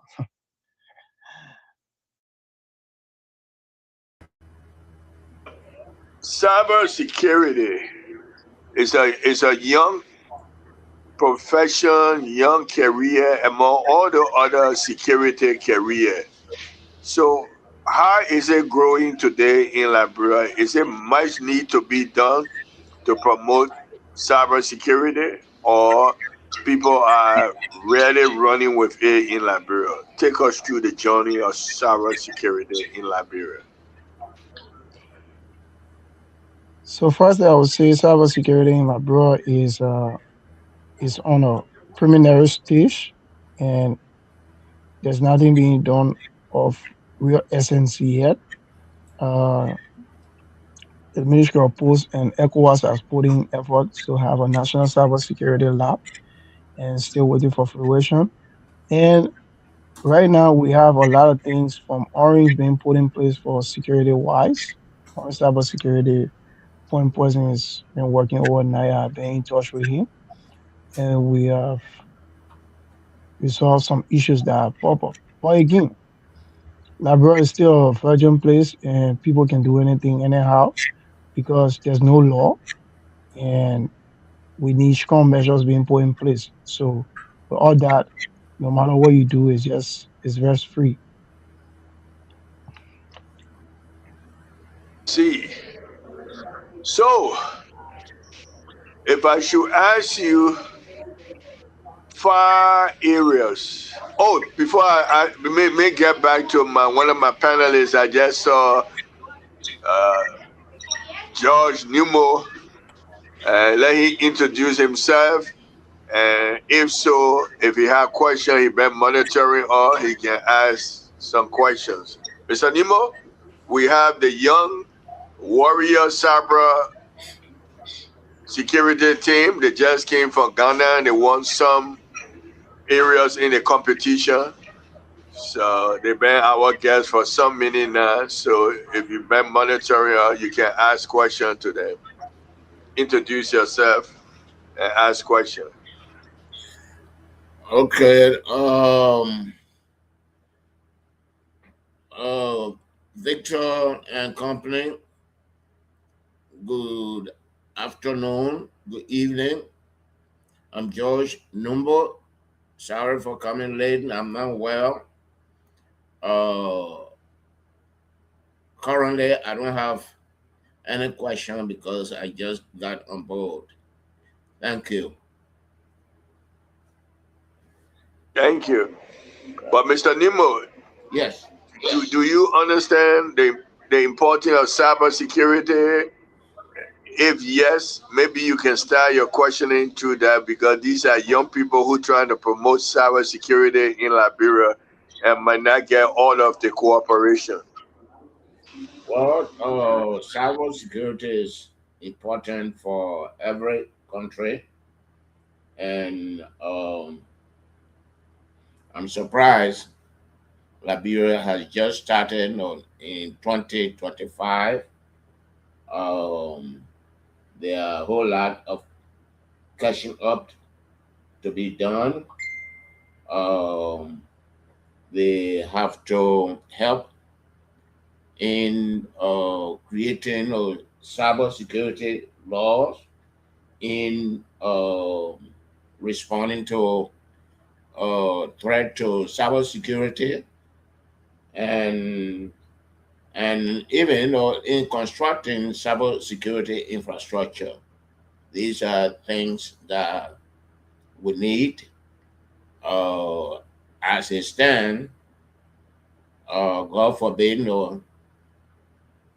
an elementary school uh, child can infiltrate our cyber structures.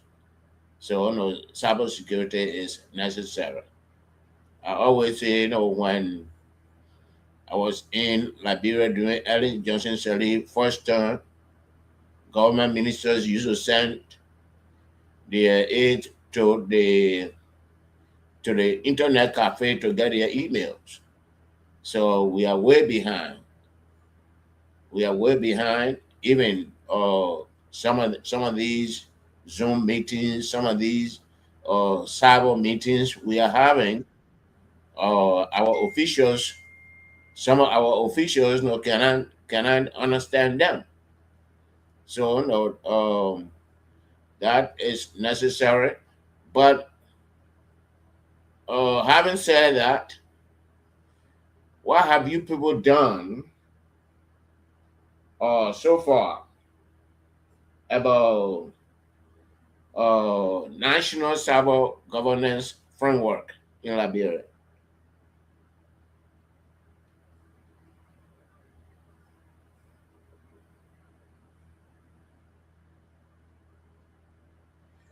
So far, so good. We have advocated a lot. We have advocated for the National Cybercrime Act, and we also made sure that we work in line with the Ministry of Post and Telecommunication, LTA, LTC, and the National Identification Agency. We were all at the House of Parliament last year, and the Act for Pass, Cybercrime Act for Pass. Our role we play is for advocacy, training, and awareness. We cannot do anything beyond that. That is our position. We are not law enforcement.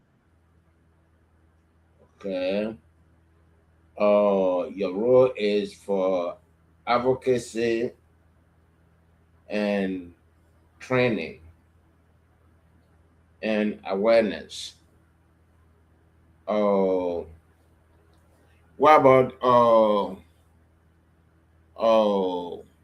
cyber threats from within and from outside the country?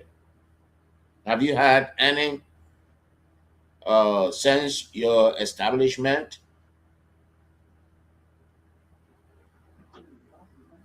Yes, we are a lot, and we have resolved some. Most of them are governmental things, so we cannot disclose. But some threats that one of the major threat that I can speak of, we had was one of the Black Hat ransomware, which affected the Gambia National Central Bank, which we coordinated with, and we were able to have that resolved within ECOWAS region. But again, the team have also aided a lot of.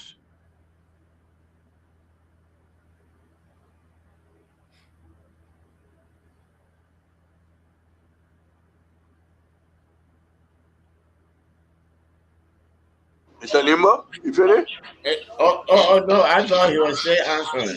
Okay. Oh, Um. So are we talking about a commission involved, or people, a group of young people, that are trying to help to prevent cyber crimes in Liberia? Are you a government entity?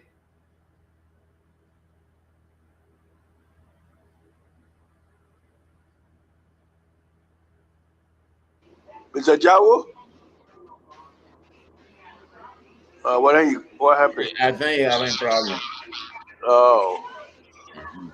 but they're not a government entity, Mr. Nemo. They are private from different schools and technical college, Oh, okay.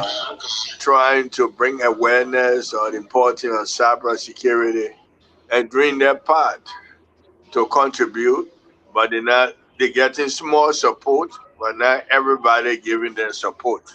Mm-hmm. Oh, So okay. some of the students some come from different high school, colleges, and call themselves the warrior cyber security. And usually they go to other ECOWAS sponsoring cyber security that they have just recently had a competition where they went there, but they were able to come back with some victory, but some of the basic tools that they were supposed to use in a competition, they didn't have the money to carry those tools to compete with Ghana and other African, but still they want something. But can you imagine if they had the tools? Mm-hmm. Yeah. So, so they just came back. They have a female among them, and she won the first place. Mm-hmm. She and other few countries won the first place, and then they took prizes in the top 10. Okay. So at least they did well with all basic, with all the type of support that they need. And so I thought it wise to bring Mr. Jawu, saying he's not a government entity support, he's on the Mhm. outside private initiative. So other people can hear him and render help to him and his organization. Oh, okay. Okay. Mhm. Yeah. Yeah. And so far we dealt with everything from the competition, Mm-hmm. how it started, and all of that. But when he come back, Mm-hmm. he can give an overview of where they are and what help they need to move forward. Mm-hmm. As soon as he come back, I hope they don't cut the current, in Liberia. He said he had worked to a second to put the cyber security something together, not Lone Star. Lone Star haven't come in. Mm-hmm. So the question that was before us, they could have just ordered the CCTV Right. from they could just order it for the management of RIA to produce it. So Mm-hmm. he knows the importance of CCTV as part of cybersecurity protection. So we wanted them to play the CCTV, but Ellie's having problem in playing front page. But hopefully, uh, we can get that going, or the guest can stay answer the question. He talked about it earlier. The importance of CCTV cameras. Mm-hmm. These are part of cybersecurity tools. But having it and not having the trained expert to interpret it is not helpful to you. So some of these young people who are trained could be used to interpret the CCTV that they're talking about now in the drug bust. So the court is ordering it to be released. But if you have someone like Mr. Jawu to go there and interpret that CCTV, he can tell you exactly what happened, the movement and the degree of the footages and all of that. He can tell you and analyze it. Mm-hmm. So earlier he stated that it's one thing to have it, but it's another thing for one to interpret what is on the CCTV. Not everybody trained to do that. Right. Then he can explain to why the code is asking for that CCTV. I want to charge my card. Okay. Yeah, so that's the problem. So, Mm-hmm. Mr. Numa, you can be talking on that irrelevant or CCTV. Why the code is requiring that? Well, the court, I believe, need it to to uh, to see the change of custody of the drugs when it got to the the port and who all were involved, and uh, if it is tampered with, um, people may not know, and those in authority can also know author it, author the recording, and people will know if they author the recording. People or experts will know that. Or another issue is to, if members of the syndicate are in authority at the airport, they could turn off the camera and do what they have to do, before they will go and turn it up or turn it on. But then there will be question about a break in the recording. So these are some of the things that you can observe, from the CCTV. But you need somebody who is an expert to interpret what is on the CCTV. Yes, you need somebody. You need somebody to interpret it.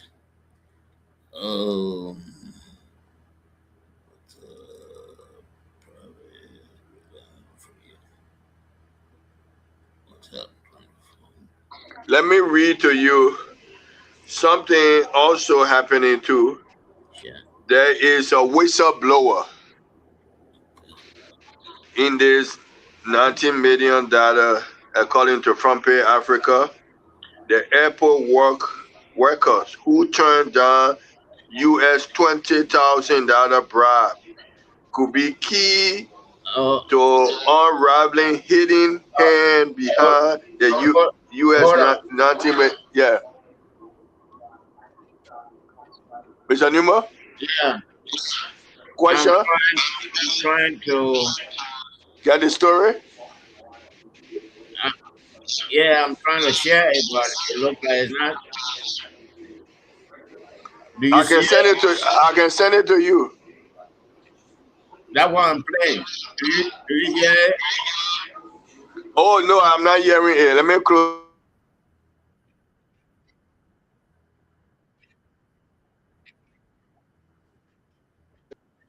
You can play it. So let me see the website. Not really responding. I don't know what happened. I'm downloading the video. That's the problem now. Yeah, they I can play, think but that's they it. won't download. Cocaine investigation is. You touch download to save a video. They don't want to do it. Yeah. I'm trying to add it too, but it's not.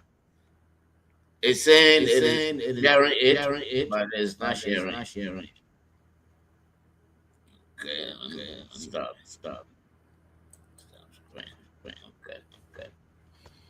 Okay. At least try.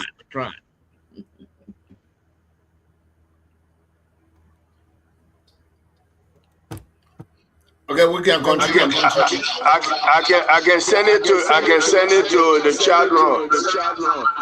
I mean, a guy my chat room, but it's not sharing.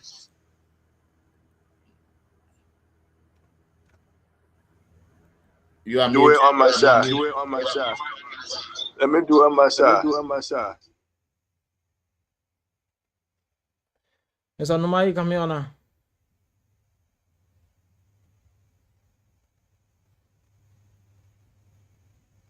Is that normal? Hi, buddy. How you coming on now? I'm trying. Okay.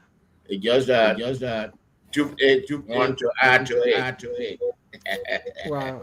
That's a sin too. Is that giving me a hard time? It mean you're chewy too much. Yeah, Yeah. maybe People. people born.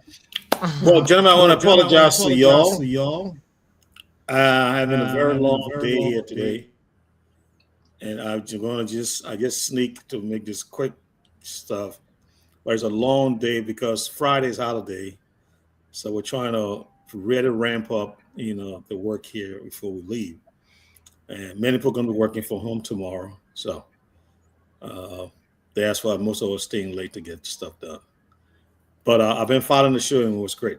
Thank you guys. So I'm going to go back on mute. Thank you, boss. Are you back? What did Are you you say, back Mr. on Dewey? duty? Are you back on duty or you stay at work? I said thank you, Stay at boss. work, sir. Stay at work. Okay.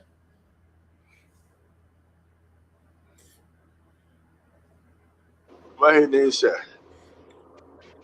Alex, can you try again to see where you can play that audio?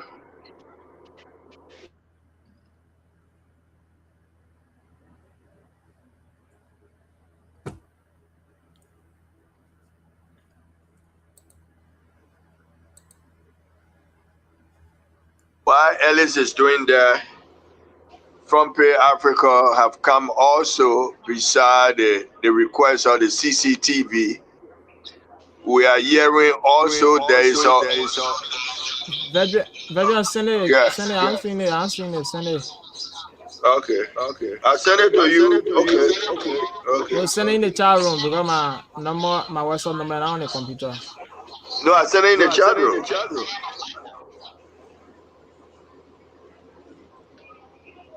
Let me try again. There is another report about whistleblower.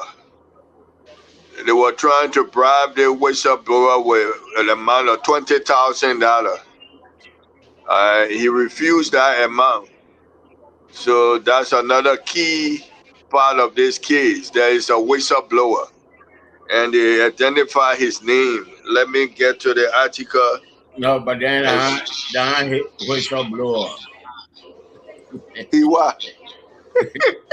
The whistleblower said, You cannot identify the name of whistleblower. maybe the people who wanted to give the money spoke with him, but he refused to accept it. So when you refuse to accept it, mean you're not a whistleblower? Well, no, I'm talking about his name. Oh, I mean, it should be confidential.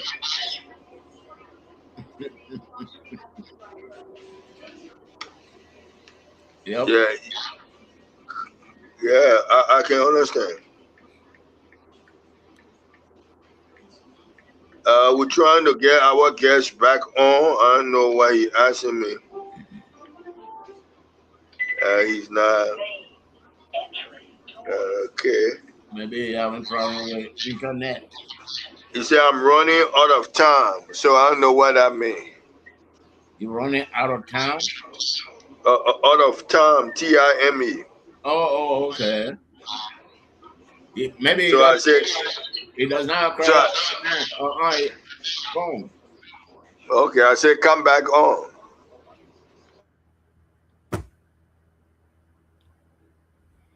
If he's talking about credit, then he will not go on. Yeah. So it's an intelligent way to say I'm running out of time. Yes. Friday, it's time. Yeah, Ellis, look at I bet to different chat room. I sent it there 2 times.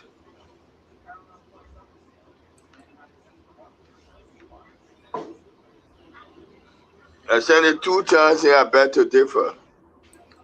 Back to differ. The last, let me see. The last post here is from Alex.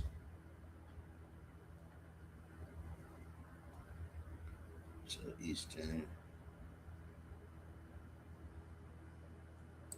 To different panelists. They get beg to differ panelists and they get to beg to differ. That's the way I put it.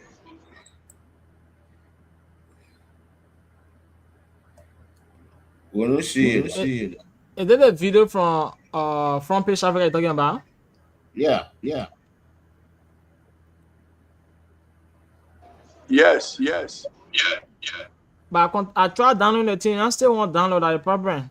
Uh-huh. The video is not downloading.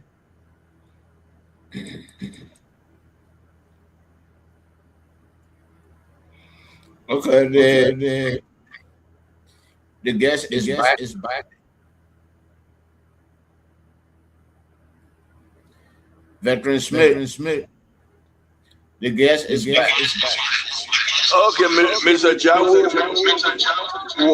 when you left, we asked you a question.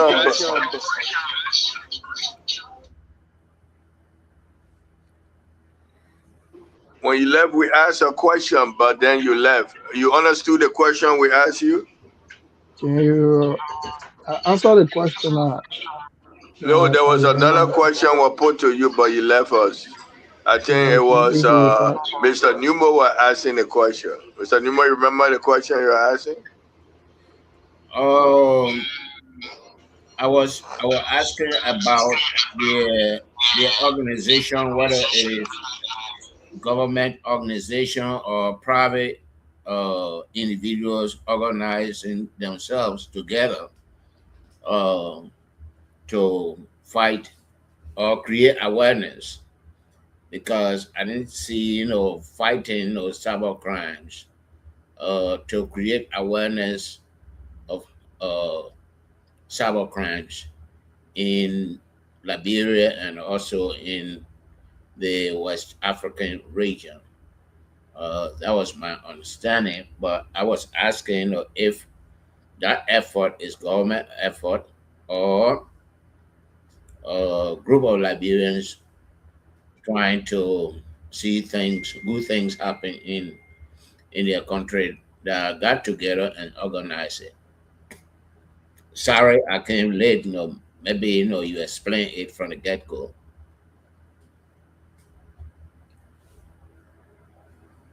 All right, so there's enough government group, and we are private organization registered under Liberia Business Registry, and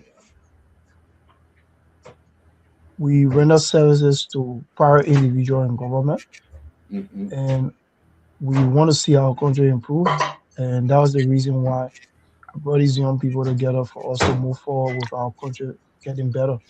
But we work along with government and private sector, so we are not owned by government nor by the private sector. So we are staying alone by ourselves, and we are open to work with everybody. Okay.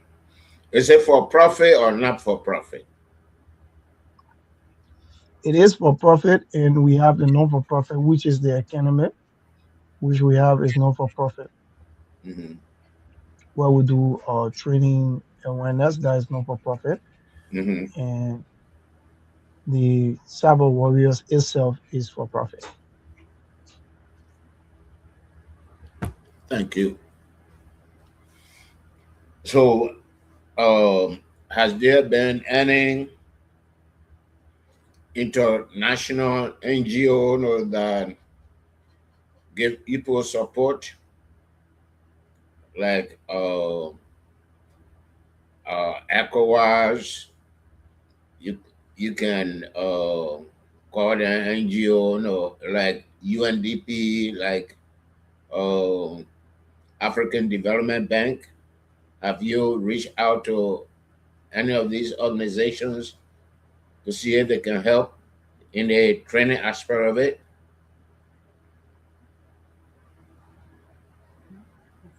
Right now, we're trying to put these things in place to write them, because we have been writing locally. So we're seeing our best to write the African Development Bank, about ECOWAS. ECOWAS has been supporting us Okay. Charlie Memorial with the team participation, the transportation, and all those things. So they have Hmm. been in support of us, and we are working in line with a lot of entities that we need to push forward with support. So we've been writing up, but as it stands, only two institutions are able to support us this year. But over the years, we had stars, we had like stars, we had like Orange GSM coming in to support us. 2024, we had LTA this year, and we're still waiting for a lot of librarians to come in and entities to come in to support us. So Okay. we're open all along. Okay. Thank you. So I know your time is running. You want to leave, and I can understand you. You are here visiting, but also on another program. Can you share with us what is the program you are participating in the USA before you go back to Liberia? All right, so I came on the World Bank Youth Summit, which we're able to connect and network with a lot of youth and sharing our ideas on how the World Bank can help us create more jobs and be able to bridge the gap of lack of job within our few countries and our continents. We're able to have some talks from the bank head, the bank head, Mr. Ajon, and a lot of people that is leading the World Bank, and we're able to learn a lot of things, which just ended Friday. We're able to learn a lot of things from them. We're able to network, and in which we're able to see how best to push our case. We're still pushing. We're still looking for support to see how best we can get the support that we need to help develop Liberia and improve our current status.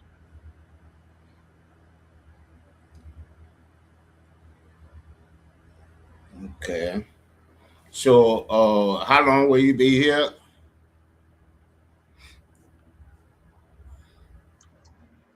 I'm here for a month and Oh, okay. trying Okay. to love it, Mm-hmm. and so we're seeing our best to love it a lot for the team, be it with laptops, be it with whatever way necessary that would be able to help the team improve because we want to start training for next year as soon as August to better prepare because lack of preparation will lead you to no success. And again, without support, you cannot reach more success. So we're trying to see our best to love it a lot before I leave. And once I get back on ground, we're gonna keep training, keep preparing, staying on the alert. So at least we can do greater than what happened the last time. Okay. With respect to training, could you give me an example of what you cover in your training?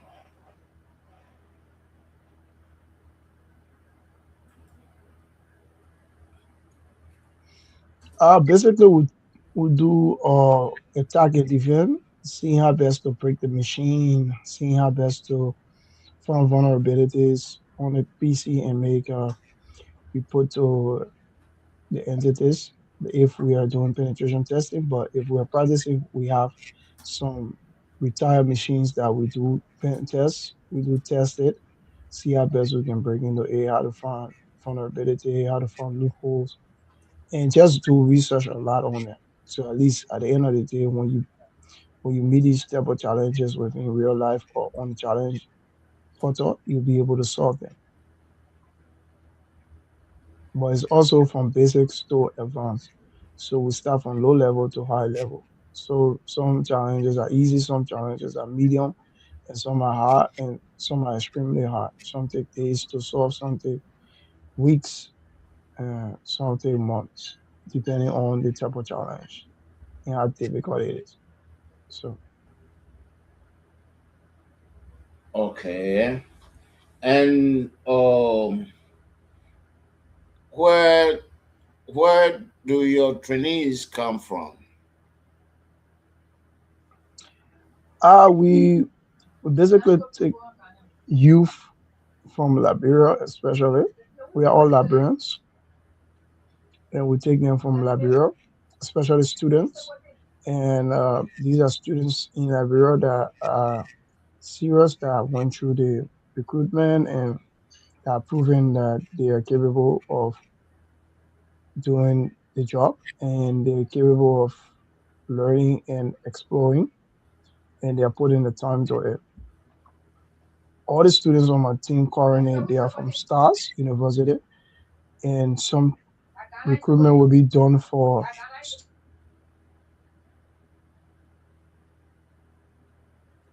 and some students from Blue Cross will be recruited anytime in our next recruitment process this year. And we have a lot we are doing because we want to be very inclusive of people. We have one student from the University of Liberia also a part of our team. We are having it to be very inclusive for everybody to have equal opportunity to be able to represent their country. One, because there are a lot of stressful training we go through because we have our things being self-taught. We're looking for ways for each person to be able to have their own portal for training. So at least we'll be able to monitor them because they are not been easy over the years. Being run single-handed by me and my mentor, Mr. Dino Council, it have been really strenuous for us, and we are using our own personal funds to have these things being Yeah, taught. yes, I So understand. But my suggestion would be that the training should not only be open to students. You can have you can train government or employees, teachers and students, bank staff, mobile mobile money agents, small business owners, the general public. And what would training would be? I mean, password, security, multi-factor authentication, phishing and scam detection, social engineering attacks, safe internet browsing, mobile phone security, data privacy, social media safety, online fraud and prevention.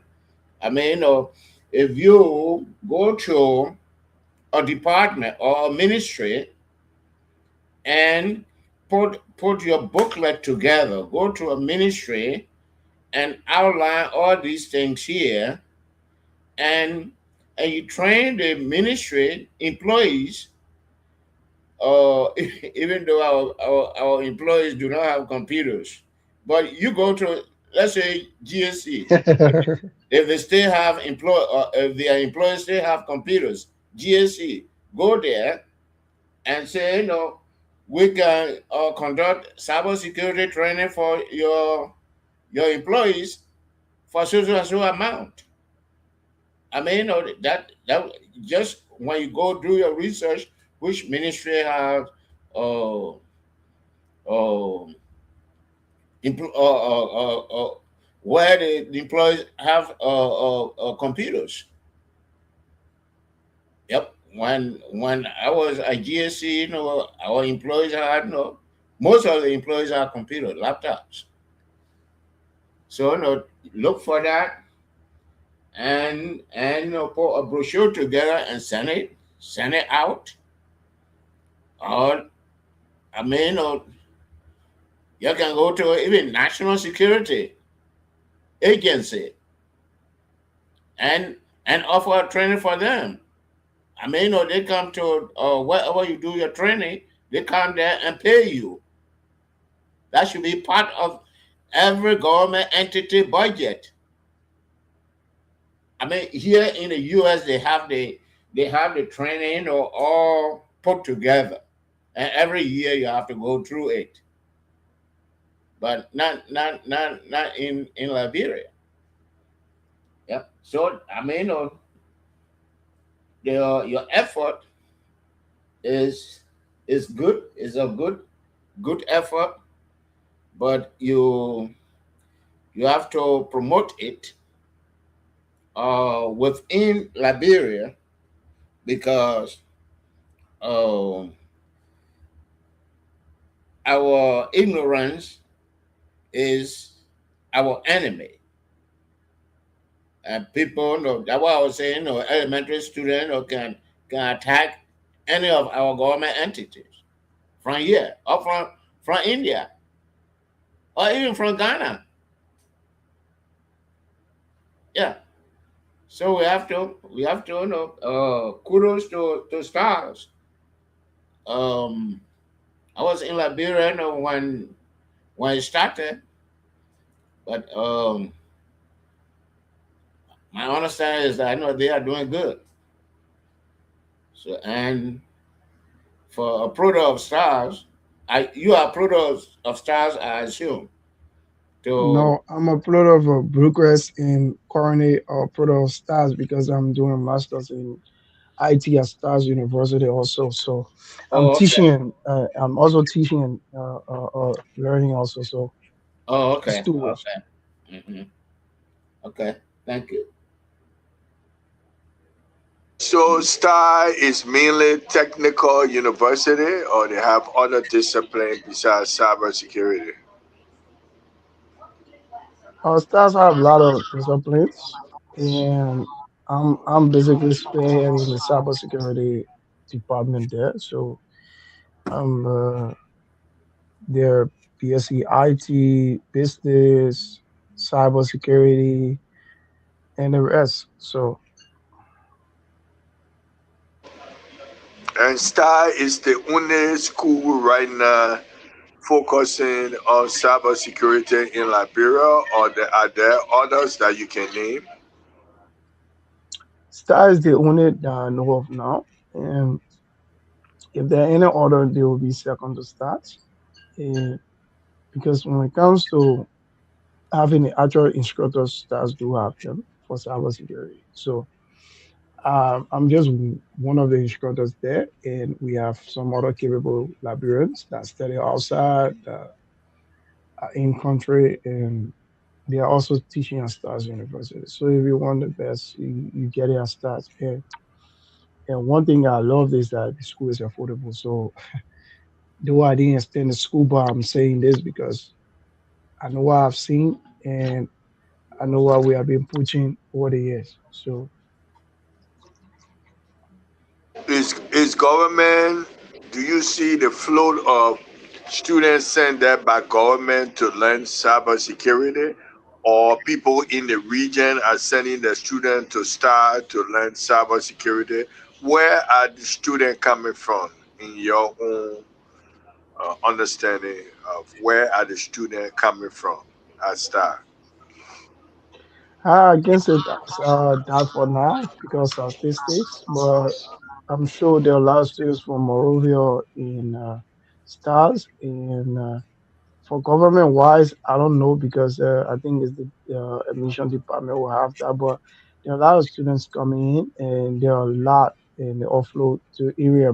Imagine we have close to like 93 to 100 plus students within a single session. Can you imagine? Because a lot of students are inspired and they are motivated to learn, and they are seeing the same people that are leading cybersecurity, especially me teaching them the exact same thing. So it's a lot, and they are getting actual practical cybersecurity training because what we experience and what we are doing and what they're going to be learning is actually based on our experience and based on our professionalism and based on our actual skill level. So it's not just only about them reading book, but we're teaching them the actual real world uh, workings and how best to help them improve.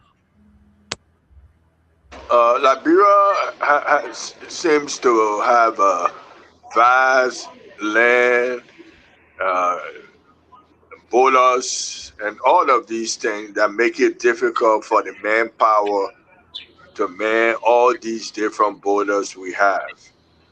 is there something you can, if you are called upon to come up with a way in which we can man our borders with cyber security? What would be your recommendation? Is it possible, feasible through cyber security to take care of the It's vast possible for land us that to we have? protect our borders. It's possible, and that's why we have from the government. I think the World Bank is trying to come up with something like that. Counter service center and a lot of different activity. Uh, it's possible. We need to have CCTV footage at every border entry and exit points of our country, be it from LEC generator to LEC generator to even solar. We need them to be on 24/7 footage. We'll be able to know what come in and what go up. And we have a team that's going to monitor that. So we're all putting these things in place that will help our country to move forward very fast.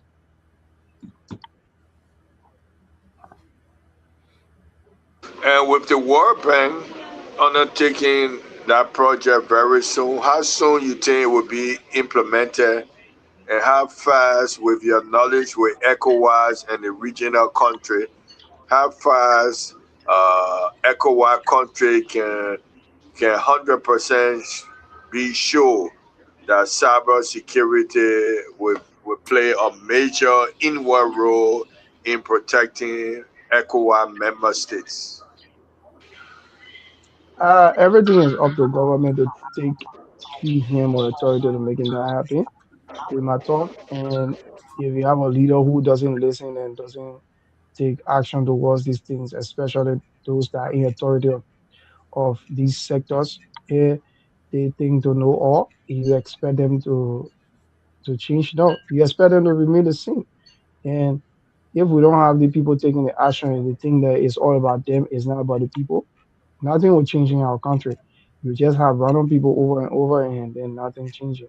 So we need people who have the understanding, the passion for these things. It's not just about political appointments because we have made a lot of mistakes with in our country just because of political appointments to positions at the end of the day they cannot deliver. And we are going through this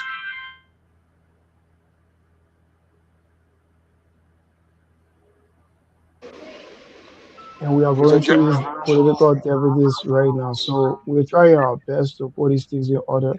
We need people that take serious things serious and make sure that we have resources that we need for our country.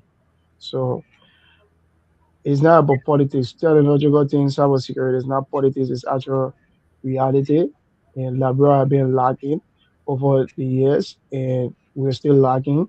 Even to almost surprised, ECOWAS is currently mad at Liberia because we have not added a lot of things when it comes to the cyber security, cyber crime act. And I can say we are the last. We were at the first when we advocated 2021 for us to have a cyber crime lab. And up to present, we have Sierra Leone, Guinea now having a lab, and we are not. So it's not a political thing. It's all about you putting citizens first and making sure that our people get the best. They deserve the best. It's not about politics. It's all about making them being safe. If we're going to have these footage at our borders, what is currently happening in Lova that people are not talking about, we're going to be in the know of them. We have our regional partners and counterparts that we talk to within a region. These are technical people that we talk to. They make decisions in their country. We supposed to make decisions in our country, but they we turn to talk to them and they like we can just tell you what we want to tell you because you're my friend, but they based on the decision are gonna come out, you cannot change it. We are in a know when these things are about to happen, we can see them. But we cannot do anything because we're not in the hand or authority to make these decisions. At our borders, the Guinean soldiers are still there. If we have a proper in entry exit monitoring put in place, especially CC camera footage, you'll be able to know who comes in, who go out. So what's the issue of that border issue? What's the issue with that border? You're going to know, and you're going to be able to flag that out and be able to kind of like resolve that within minutes instead of waiting for this to reach at this time people claiming land and in which it's not to be done that way. So again, when you start talking these things again, people gonna draw that down to politics. It's not about politics, it's about people being safe. That's the reason why we have government put in place. People safety first. That's why we have leaders. So, what is cybercrime lab? For those who in our listener might not understand the importance of cybercrime lab, what is cybercrime lab? All right, so cybercrime lab is a lab where we take digital evidence and investigate it to be able to identify who committed a crime and from where and how they did it. And for example, if somebody used your phone to go online and insult the president, and then you were arrested for that, will be able to identify if it was a account that did that, or it was another person, if it was a device, or it was somebody that used your Wi-Fi or whatever thing. So it helps us to detail the evidence that we have to the individual that committed the crime.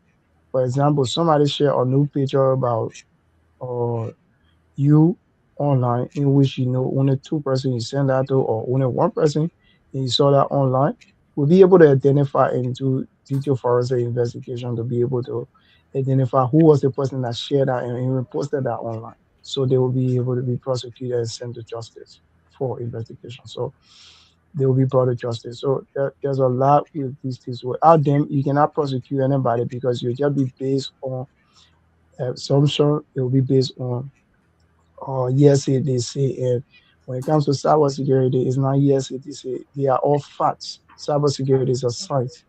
You cannot be guessing. It is all about facts. If we do a forensic investigation here, even if it takes somebody from America or Europe, Britain, or whatever around the world, Canada, they should be able to come up with the same solution that we have. If anything different from that, then I mean your investigation have questions. And that's the reason why we always call for international counterparts to come in and do for us checking when it comes to these things because you need to validate what you have done along with what they have because we need the same tools that they have to be able to detail these things down to the individual who commit these crimes. So for ECOWAS tried, we have some of these tools in place, but they're waiting for fruition to impact. If we had a cybercrime lab, what is the time period in our investigation where will we be able to come up with crime solutions and come out and state what really happened? You think the crime lab would have helped the drug enforcement and other things that we are undergoing right now to come up with answer very quickly? If we have the reputable, the necessary things put in place, we'll be able to come with end result within 48 hours. But if not, it's just working extra. You will need to work within a week or more, because based on the things that are available, that's how you're going to work. The evidence that are being available to you is what you're going to do. And when it comes to recovery evidence, digital forensic, it takes time. And time is not our best friend when it comes to these things. So we need people to work along with us and work in a happy. But again, you need train people to do that. So what I can say, the time frame of getting this information will be very short than what we are going through right now. So it will be very fast. Okay, my last question, Very Mr. Smith, Nima, you let me have add one question question? before. Very Okay, Smith, you can go ahead. let me add one question before I leave. First of all, Mr. Victor, it's good to have you on the show. I think you're doing an excellent job. Thank you so much. What is Liberia vulnerability rate as far as cybersecurity is concerned? And can you do a comparison with Liberia and other countries within the Mano River region and the ECOWAS region?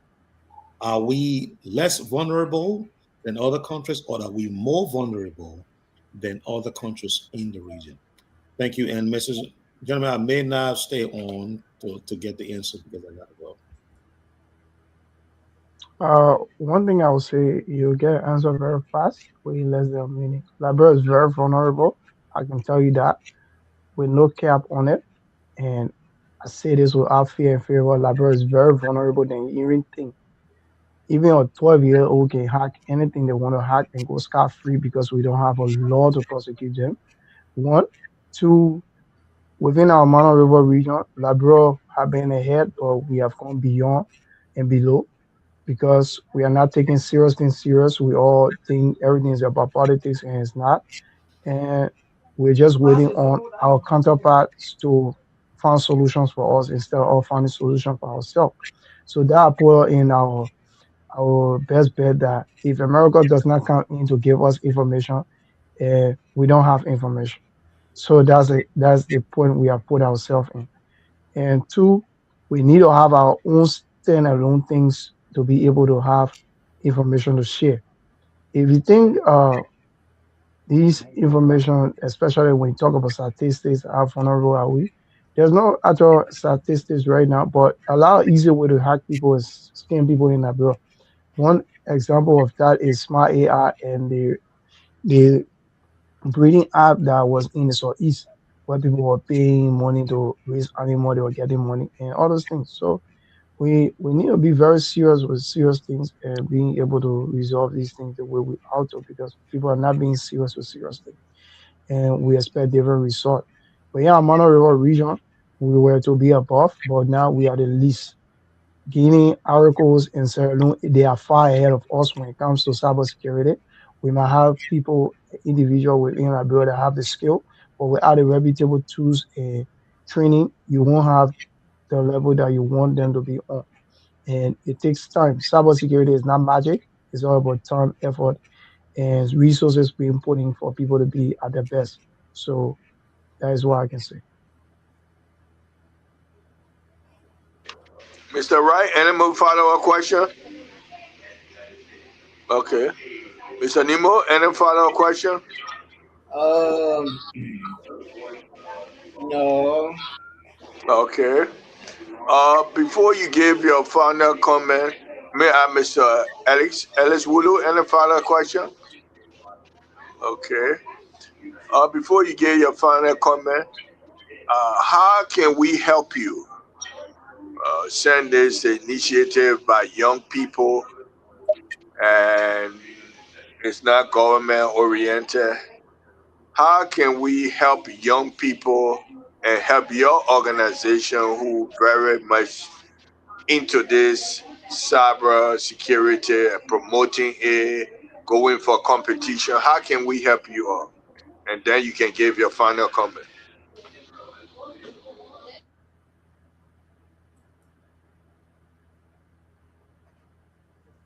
What I can say is that you can help us because we are preparing a lot of youth, and through our recruitment process, we need resources to be able to do the actual process and getting them on track to do the repo things. People that go through our recruitment processes, we do them, vet them online, and they come in person, and then after that, we go through training. This time around, we want to host a national cybersecurity training for everybody, open to the public. But again, we need fund and resources to do that. Our mobile monies are accounts are available for needs, and we have both Orange and MTN for donation. We have our bank account being available for donation also. We have our official bank account if you even want to send funding for accountability purposes. We we hope to have a lot of librarians being trained for from now to 2028 because you don't know what might happen in 2028, 2029. We have our electoral process that is coming up. We need more librarians to be able to defend our country when it comes to securing information online, making sure to protect people information because political time, there's a lot of things that happen. You never know. Back in 2020, 2019 or 2021, electoral 2020 or 2019 electoral process, there was a lot of cyber activities being happening. People accused of some Ghanaian guy of hacking the NEC. Will be able to reach out to them, see how best we'll be able to help them in the process. So we need support to better prepare because if you're coming against people who have been in the game for long, you have to be on your toes. you need better preparation and resources to accomplish these things. So we need all the support that we can, be it training, be it finance, to help us carry on the day-to-day activity of the team and awareness to other Liberians. We hope to go southeast, and we need all the support to go southeast to have an actual county or regional training there for people to be able to be in the know. Because what happened there, it actually hurt me from the southeast that people will lose a lot of funding and to these scammers, the Ponzi scammers. And but our hands are tied. We don't have the funding, we don't have the support to go there. But if we do have them, we'll go there and do some trainings and awareness on what to do, what not to do. When you see these things, who's to reach out to. If you see people coming and using orange logo, saying that they work for Orange, if you see people using MTN logo, that they work for MTN, that you need to register on the platform, you get XYZ amount of money, you can call our number. We can double check on them for them to be verified if they are from these entities, if they are saying is right or wrong, because we can be the mediator between the citizen and government to be able to bridge that gap where we'll be on 24/7 hotline and be able to help our people, because it hurt a lot when you work for something and then somebody take away in a second. So we are trying to use our skills for the betterment of our country and help our fellow brothers and sisters in Liberia and the southeast and the whole country at large. So we want our people to do the best in supporting us, and we want to do our best in training our people to be more cyber smart. So you can just do anything, click anything, or send money to anybody. That's what I can say. That's your closing comment? Closing closing comment is I want to say thank you to the team for hosting us today. I want to say thank you to our sponsors. We have the LTA Stars University and income sponsor Orange GSM for supporting us throughout the years. And let's say a big shout out to our mentor, Mr. D Nano Khan, who have been mentoring us over the years, giving us the support that we need and encouraging us to stay fast and make sure we're doing the right thing, not the wrong thing. Because at times, with the skills that we are tempted to do the wrong thing, but it's always on our back, telling us you got to do the right thing, you cannot do the wrong thing. You have to use your skill to help your people, your community, your country at large. So we want to say thank you to Mr. Dina Nokam for helping us to be on the right path. And not forgetting our family and friends that supported us throughout the process. I want to say thank you. And I want to say thank you to Mama Lapira. And we hope to keep doing the best for our country. I want to say thank you to the team also again. Thank you very much. Before you leave, how can people reach you? People who are listening to you now want to help. I want to invite you to for seminar and other activity. How can they reach to your organization? Phone number, email numbers, and all. I will share that with you. You can put it online. You can put it on the Okay. screen. You can reach out to us via our website, LiberalCyberWarriors.com. You can even reach out to us on our Orange GSM number, which we have on our flyers. You can even reach out to us on our MTN number that we have. But more often you'll get on our Orange number because the mobile money is being used for donation. I think we have issue recordings on it. But again, you can reach out to us on 0770-771-471. You can just leave a message. We might be able to call you back. And that is just the easier way to get to us. Okay, thank you very much, Mr. Victor Jawu And, Jr. and you can follow us on Facebook. You can also follow us on Facebook, and you'll be able to get LiberalCyberWarriors.com. On Facebook, you can just search or Google search us. You'll find us. on Facebook. Also, you can easily follow our page for latest updates and information on our daily activities. So thank you again, thank you, team, and have a good day. Thank you. Thank you very much, and wish you success in the endeavor of reaching out to other young people in Liberia. And we'll keep in touch with you whenever who call us and want to get in touch with you. We'll know how to send information to you all. So thanks for being our guest. The Warrior Team, Cyber Security Warrior Team, just ended their competition in Ghana where they raised Mother Liberia up very high.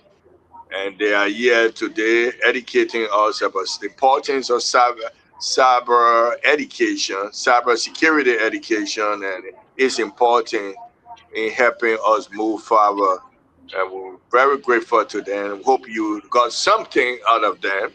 And so thank you very much, and extend our love and appreciation to other members of the team, those who joined us, Mr. Kamara, who joined us tonight, Sekou Kamara, and then for the female who took first place, congratulations to her. She was not on tonight, but we extend our love and appreciation to all of you all who represented Mother Liberia. It's not an easy competition when you have to compete among the regional country and performing well with the least equipment. I know they felt very bad when they went to the competition where the other country had modern equipment to compete with, and we didn't have much, but we still competed well and won something for Mother Liberia. So thank you all very much, and wish you many more success in the future. And you can reach out to us whenever you have a message or seminar or other things you want to do to share with others, and we'll help you to do that. So thanks very much.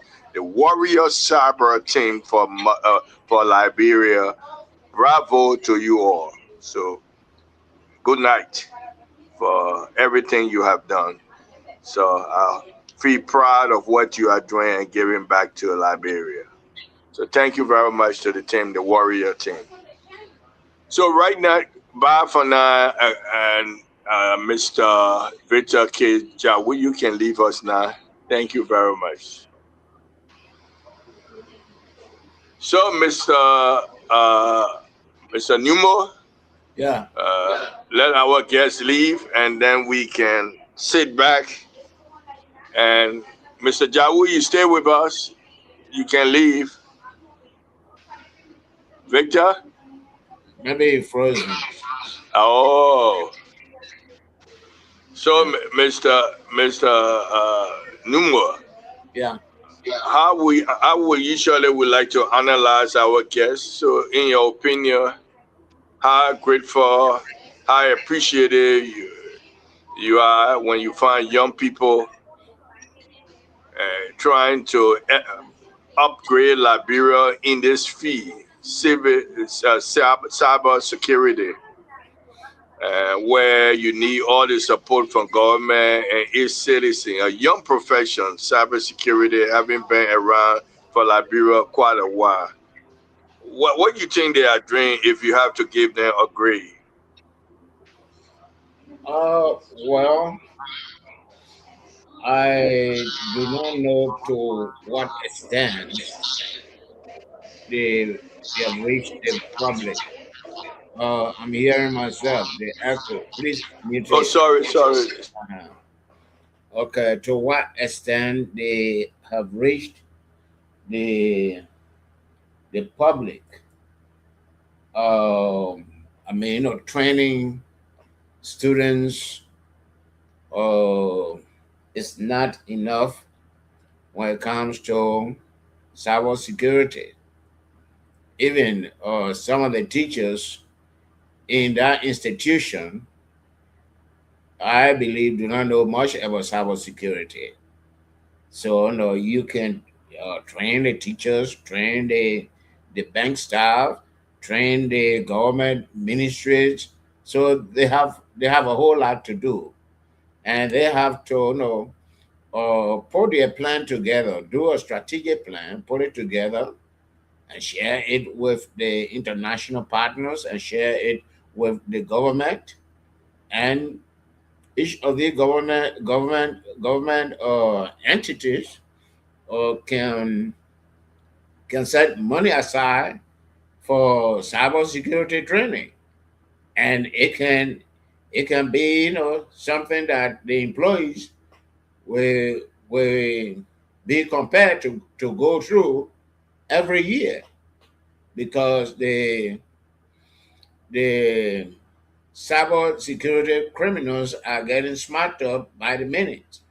So no, that is why I say no. I don't want to grade them now, because if I give them lower grade, it might help to discourage them, or if I give them higher grade, or they might relax their effort. So I mean, the purpose is good. Let them continue.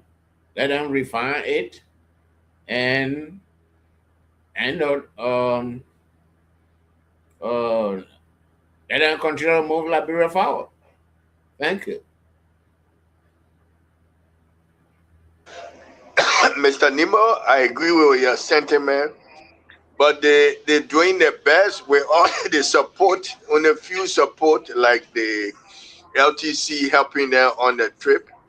They are not government initiated driven program. They are doing on their own. Do you think government should be heavily involved in promoting cybersecurity in the country? No, I feel that government must have a cybersecurity agency.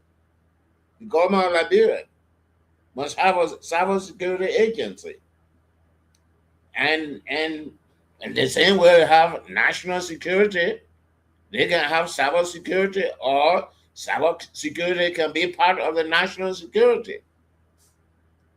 Yeah. So no, I mean, these things, we are far behind, but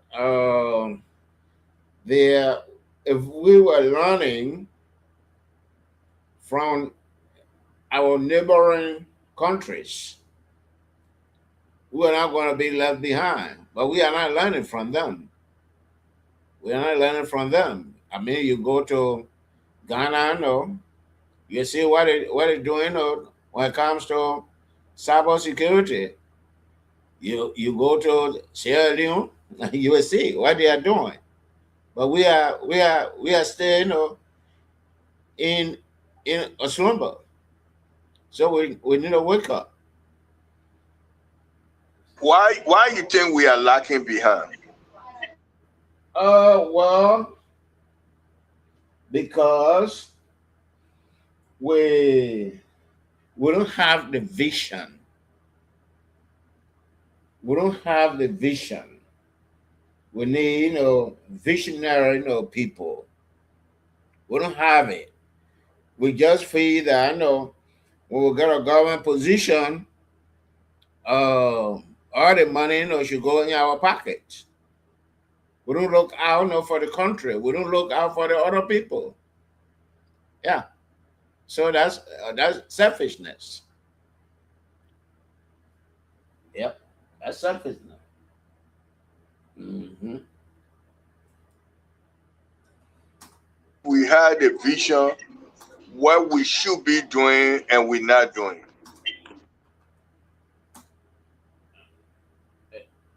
If we had a vision, we'll have cybersecurity,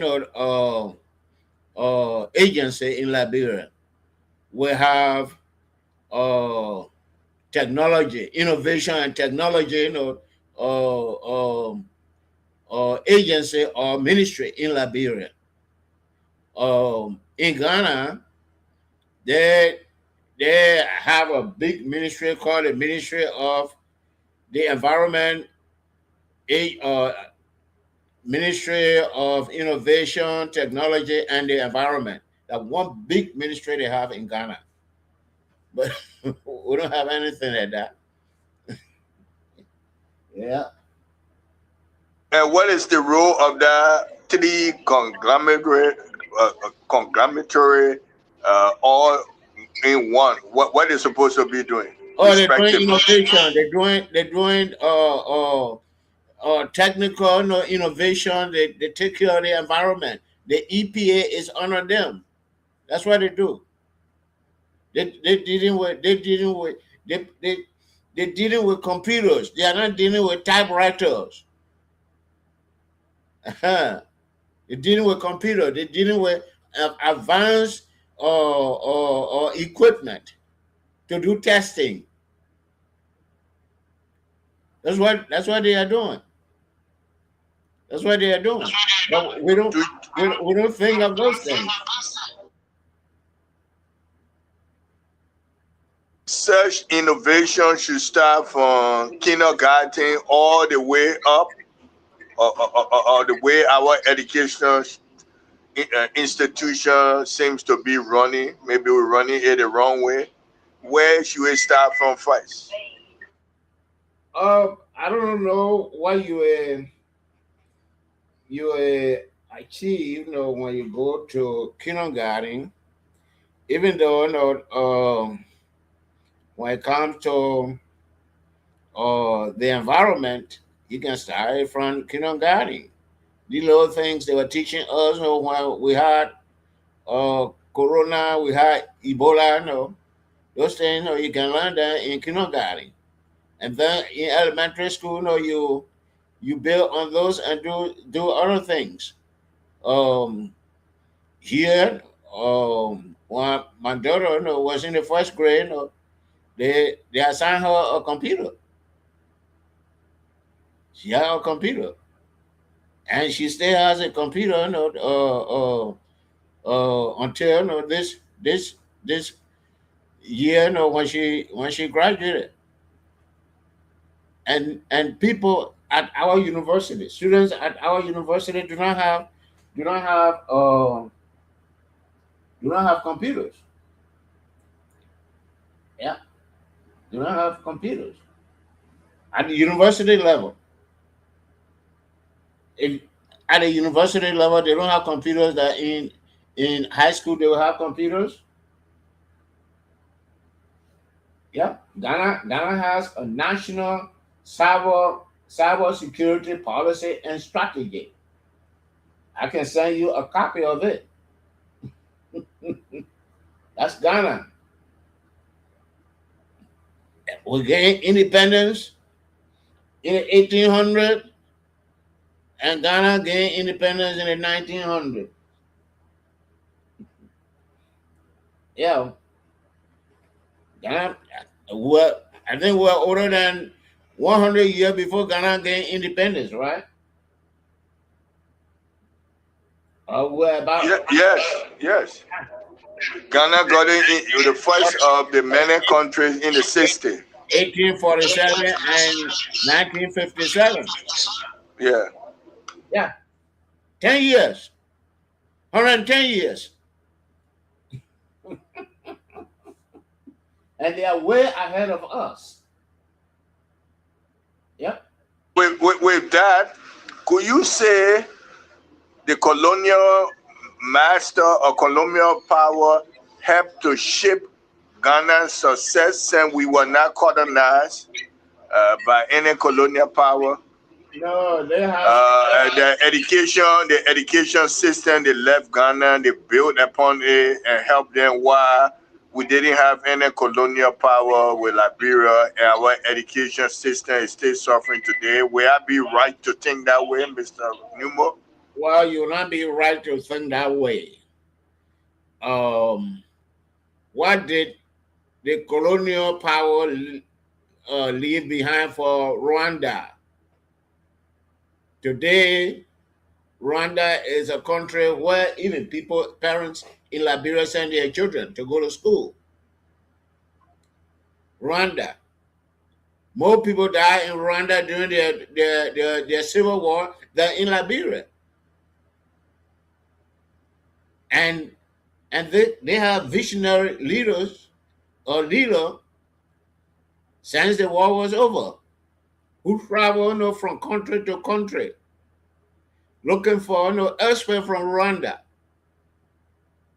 I guess the only thing the expert should not request for is the presidency. Because Kagame been president or since the war was over. So no, we need people like that. We need people like Kwame Nkrumah. Kwame Nkrumah, the Institute of Technology he built, that what produced most of the engineers in Ghana. Most of the engineers in Ghana, Kumasi Tech or Kwame Nkrumah Institute of Technology. Kwame Nkrumah, the dam he built. And that was Tokman time. Tokman, when Tokman was president of Liberia. And Tokman was buying taco generators instead of building dams. Tokman built a college of technology, but he never opened it. It was opened during Togo time. Togo opened it. So it has not been part of our DNA to look out for technology, to get technology involved in our system. It has not been part of it. Yep. See, Is it late to make it part of our DNA? It is not late, but the greedy people you have in power now will rather pocket the money than to fight the national enemy. I'm not talking about only the Boaka government. I'm talking about Ellen Johnson Sirleaf government. I'm talking about George Weah government. These are the people who would have started paving the road, but we have not started. We have not even graded the road, nor how we start paving it. So we are far behind. We are very, very far behind. We have to look at Rwanda as a motivator, and we follow the blueprint. Will we be on course? Oh yes, we'll be on course. We have to stay, learn from Ghana, which is closer to us. We'll be on course. Yeah, I mean, they will not laugh at us.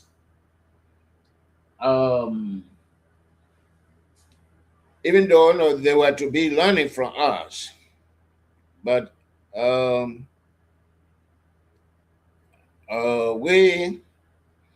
we should not be ashamed.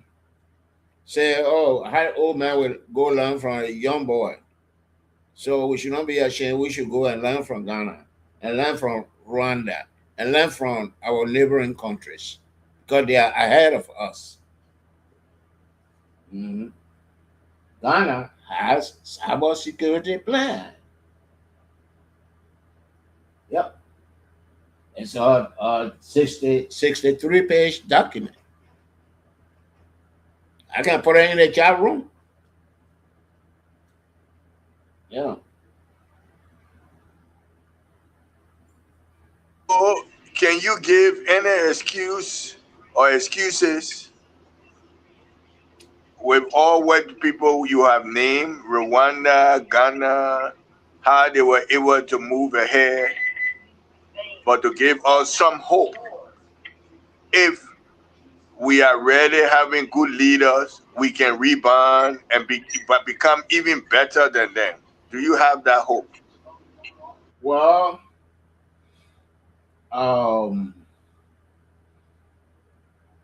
before hoping to be better than them, you have to first start. But I don't know when we are going to start. We have to start before we elect, like Mr. Jau said, they have been trying to arouse the attention of the national government. But Our people are not getting it. They are not getting it. They feel that it's not important. Yep. So that's it. I won't sit here and say, oh, we'll catch up with Ghana and Rwanda and pass them and be looking at them from the view mirror. No. Let's catch up with them first. Because as we play a catch up, they are also moving. They are moving ahead. So where they are today, maybe it will take us 20 years to get there, or maybe faster. But by the time we get there, they will be at another level. But look at where Ghana went through. One, the local Kwame Nkrumah, they didn't appreciate him, and he left. And now you have a president who appreciated all the things Kwame Nkrumah stood for, and he's trying to implement it. Will we have that type of leader, or that in the past, maybe some of the things they were doing, they didn't do it, but now they are in the position to do it? You think we can learn? The first leader that appreciated Kwame Nkrumah was Gerald Rawlings. And since Rawlings' time, before Rawlings, you start talking about Kwame Nkrumah, people feel there's something wrong with you. But not these days. Not these days. But okay, looking at the Liberian government, I don't know which president I would say, the person was a visionary, leader of Liberia. We have a drought of visionary leaders in the country. So I don't see any leader that would say, this is what a person did, and this is the roadmap that the person left. I beg to differ. Thank you.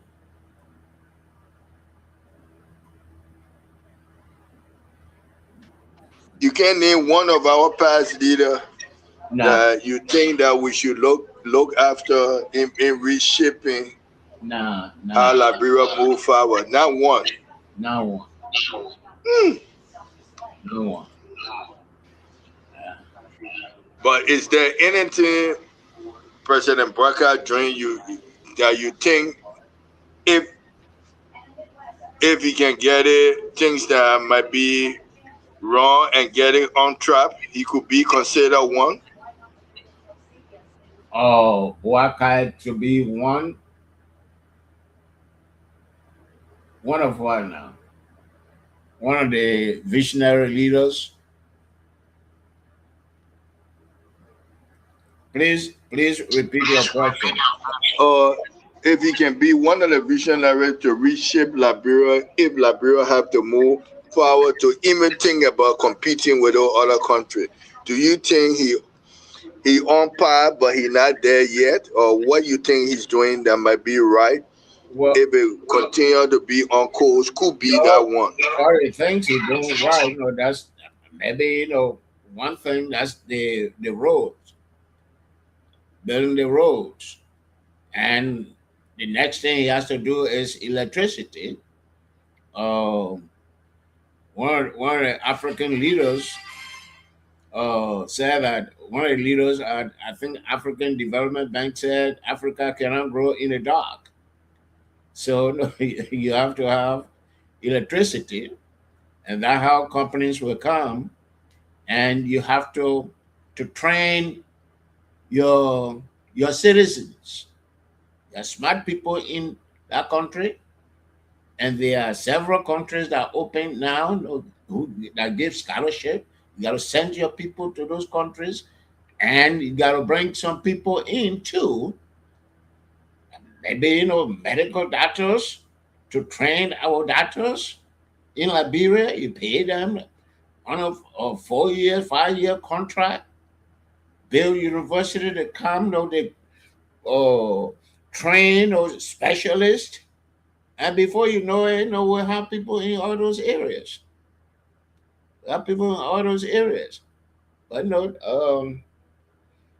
you, I mean, Ministry of Education cannot tell you how many Liberians since. I'm not talking about early time. I'm not talking about weird time. Since Bouaka came to power, how many students they have sent for further studies, and what are the areas? You can't do that. You don't have the record. Mr. Nemo, that's a good area where I need to do a show and for people who are gone for studies and how they're coming back to contribute to Liberia, because a lot of them benefited from Mother Liberia and they haven't come back to contribute to Mother Liberia. That would be an interesting show. And we get the Ministry of Education to give a figure or wherever they got scholarship from. Are we utilizing these people, or when they come back, we pay all the money and they don't give back to Mother Liberia? What do you think about that show? No, some of but some of them do not go back at all. I think that's why Liberia slowed down now in giving people scholarship to come to the U.S. because they will not go back. But when you give somebody scholarship or you receive scholarship from India or from China, the people will come back. To Nigeria, they will come back. So that's what they are doing now. And those countries, they give scholarship. Yep, we got money from when I was at GSC. We got money, and we send people, to Kenya, and we send people here, to the U.S.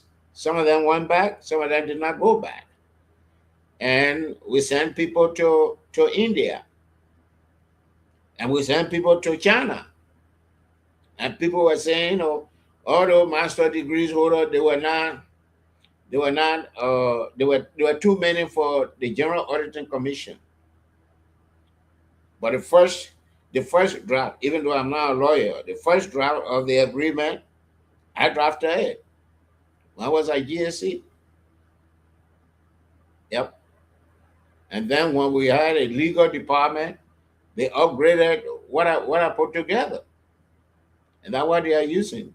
And when you benefit from a scholarship, all you have to do, when you come back, is to either work with GSC or any government agency for X number of years. Then you're on your own. You can leave. So it was not for the benefit of GSC, it was for the benefit of Liberia. Yep. I'm hearing a lot about the Molu contribution, and you were part of it. What we do not know or what we do not appreciate what Molu did, the short time he spent in Liberia, and the impact it should have had in Liberia governance system to move forward. How can you help us understand it, saying you were part of it? Molu was not drinking cold water, was not taking cold water, was not taking good soup. We were the first government agency to start with direct deposit. When you are hired, we give you the EcoBank application. You fill it out and take it to EcoBank, and you open the account. You bring your account number to the account section. So your pay goes straight to your bank account. And there might be some water going through the cracks, but the auditors were not allowed to even take a bottle of water from the auditees. And those were some of the ethical training.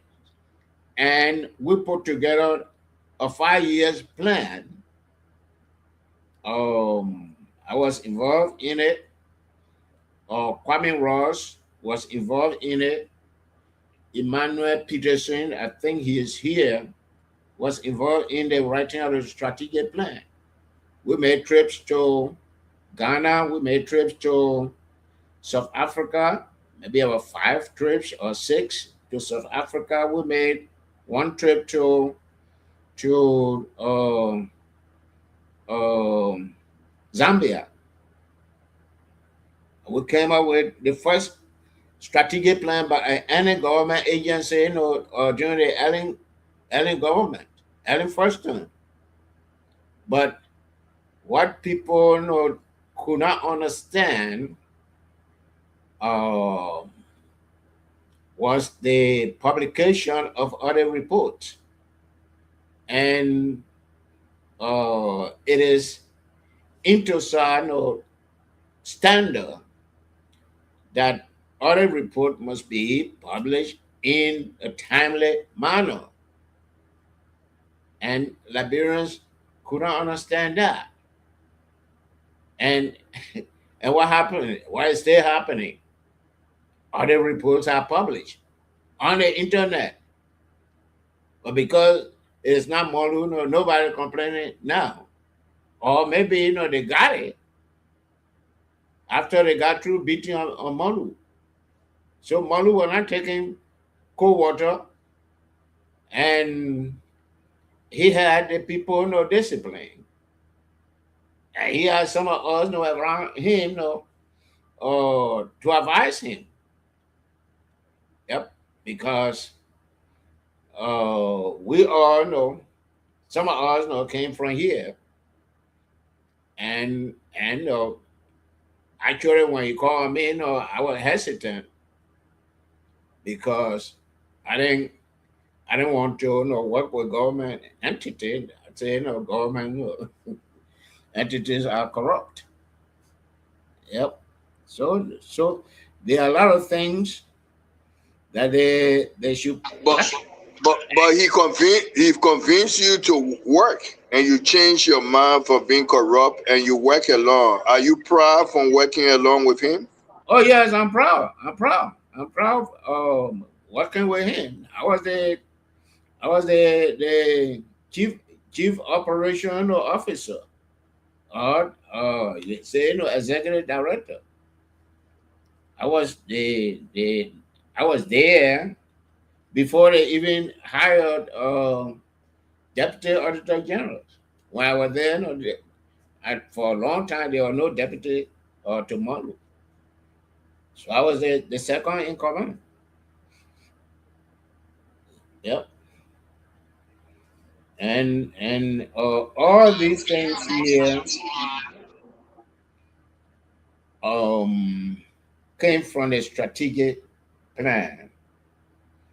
And the strategic plan, part of it came from Molu blueprint. When they were recruiting Auditor General for Liberia, it was open to all nationalities. And Molu developed this blueprint and submitted it. I have my center on Broad Street there, and I printed it, and somebody came and picked it up and took it to the European Commission. And when Molu was selected, one of the guys on the committee, even though he was not a friend of Molu, he was the first to call me and say, "Your man won. He was selected." I said, "Which man?" He said, "Molu." I said, "Oh, okay."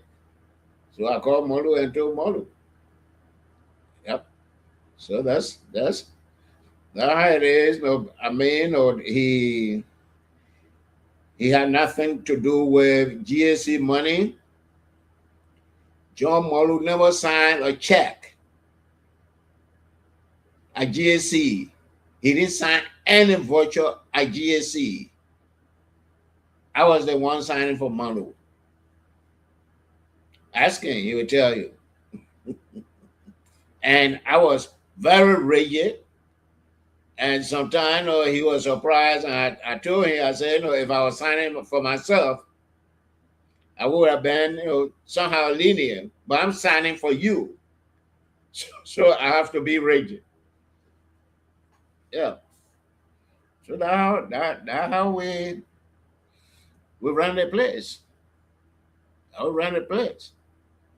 It was the most successful GMA program. I think it was World Bank that recognized that, saying GSC was the most successful GMA program in Liberia. Yeah. The foundation we set, that's what they still working on. Yeah. So Liberians have to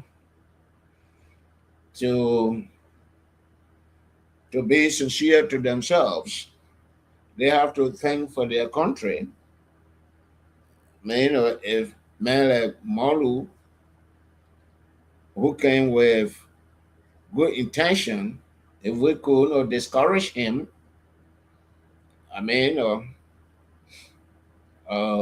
what about other people? Well, other people that would discourage a lot of people from going home. So see how to treat them all. So we have to change our behavior.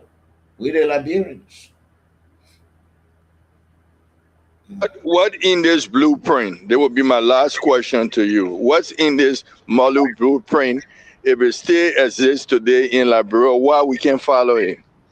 Well, Molu blueprint. I don't know if I still have a copy, but the GSC strategic plan, the first strategic plan, still exists. It called for the training of GSC staff at master degree level. It called for the decentralization of the GSC. It called for the extension of audit coverage.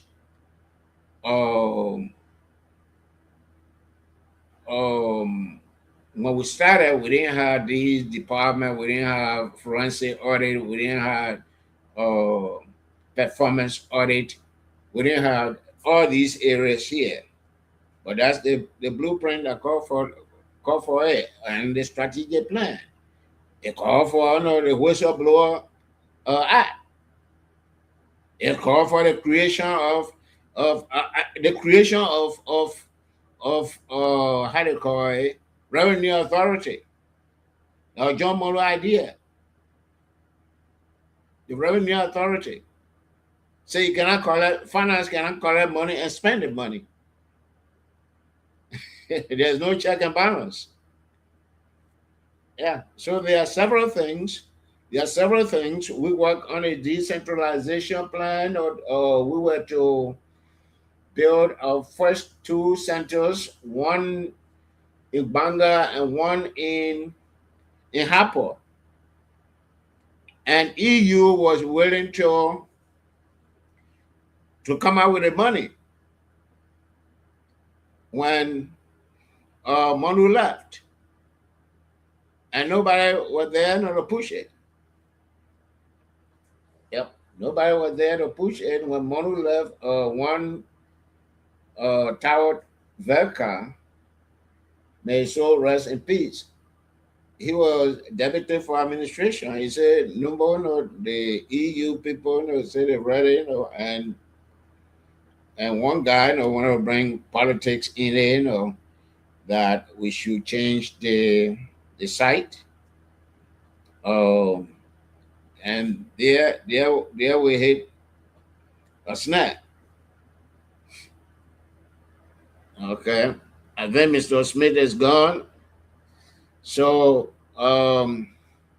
Alex, I believe it's late. So, let's call it a day.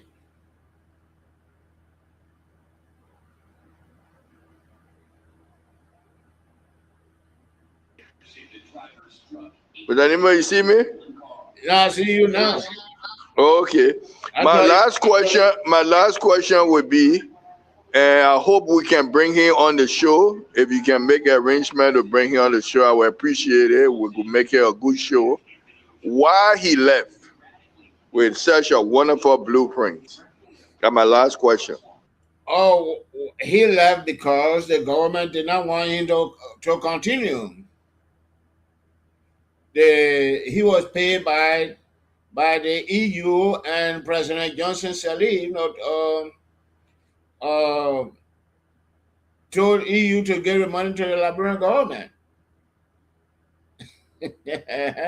So he was not going to work free, and I mean, he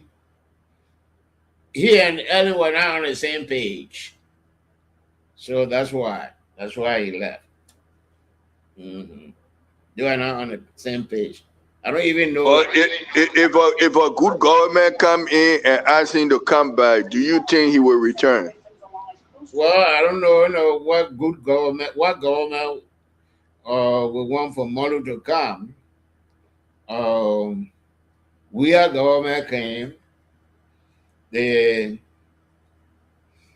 didn't want for Molu to come, and they asked Molu to come out with the asset recovery plan so that Molu could do that as a project.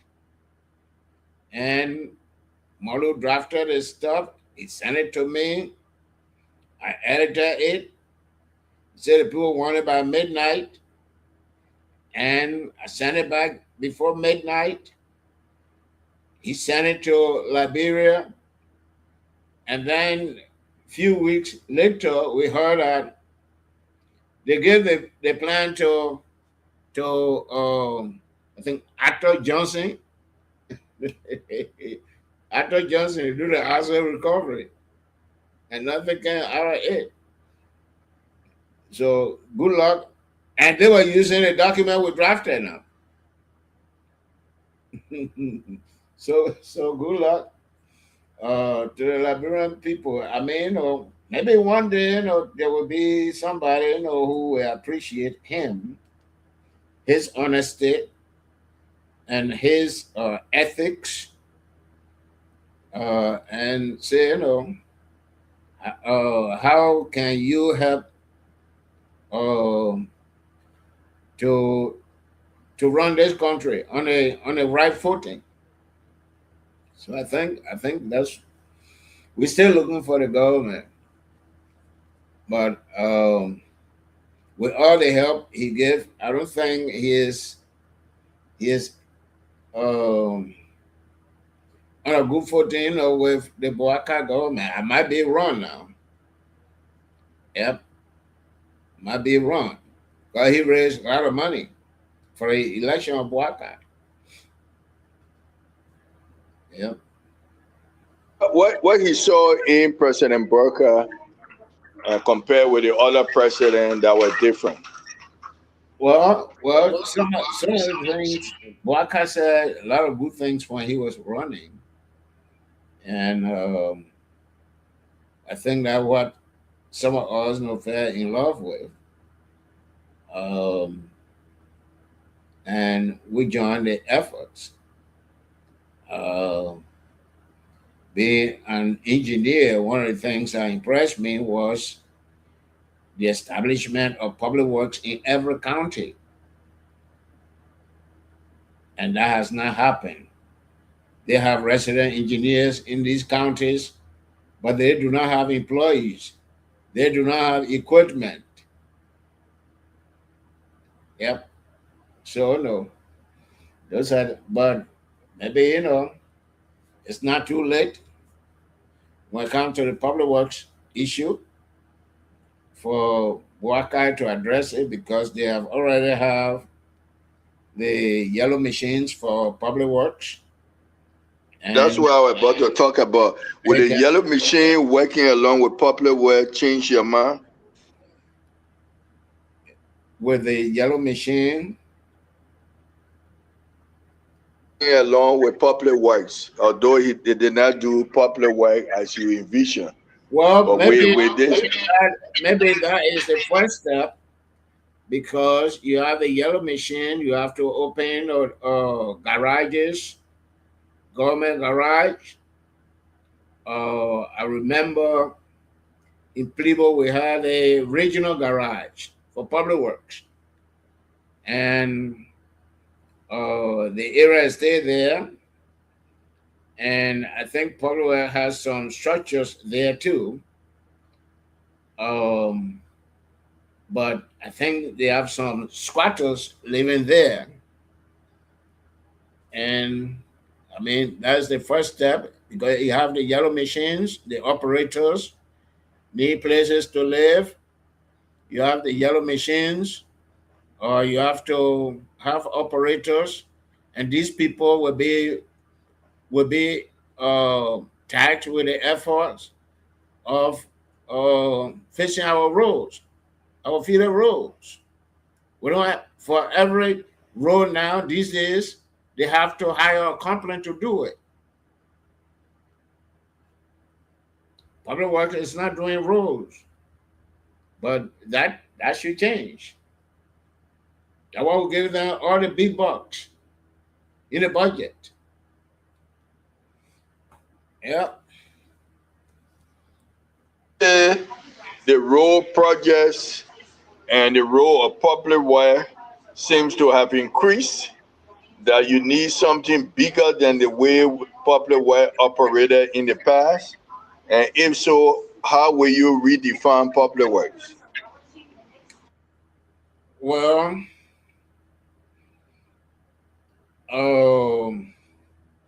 public works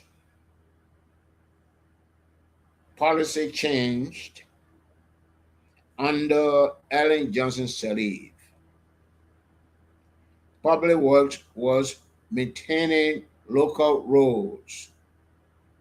Public works was also building roads.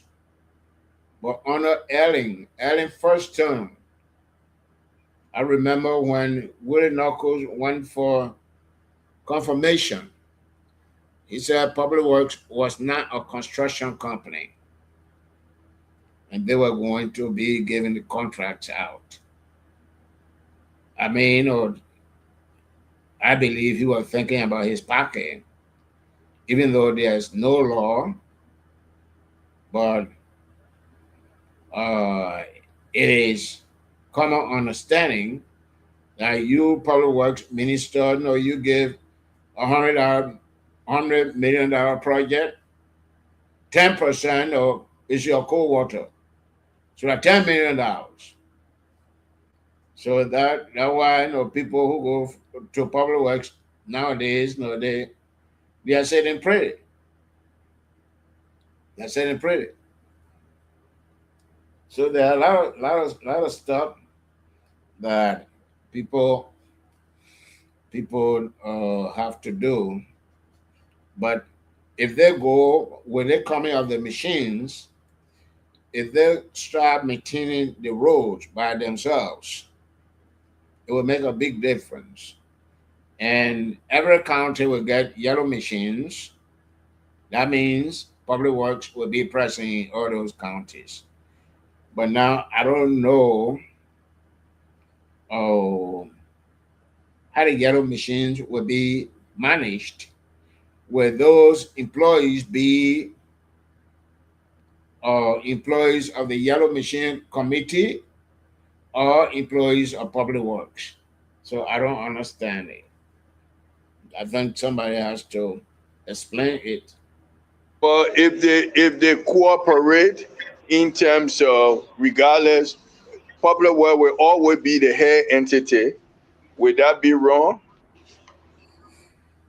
it will not be wrong, but if you have public works, if you have public works, and then you have yellow machine committee or commission, then who will pay the yellow machine? Because the yellow machine commission is not under public works; it's separate. So how will you do the Maybe they just put it because it's starting somewhere in the future. You can rearrange that well? if the county fees certified. They have already appointed a head. That's Samokai. Ronnie Samokai is the head, and he. Unknown caller. I will one of these days check with him to see if he has public relation or officer to appear on the show. Mm-hmm. I tried to reach out to him. He's not responding, but somebody said they will help me. Well, he responded to me. I sent him a text message. He responded. That was a few months ago. And he said his interview on Spoon was the last one, but he was going to hire a public relation person. He said that's what he was advised to do, to be responding to these things. Mm-hmm. And since then, I have not reached out to him. Yeah. Why he said it was his last? Yeah. Mm-hmm. Why he said it was his last interview? Why? Well, he said he is advised by the press people, the media institutions, and what have you, that he has to speak through a public relation officer. I mean, through the press information, the briefing they have every. Okay. I know public relation, or press information, or media. Yeah. Ministry of Information. Oh no! He has to hire somebody. Mm-hmm. And the person will carry on that task. Mm-hmm. Have a public relation officer to do all the PR for him. Oh, okay. It does what you're talking about, because other than entitled to a PR. Yeah, that's what. When I wanted to speak to the Ministry of Youth and Sport, she responded to me and said, "Check my PR person."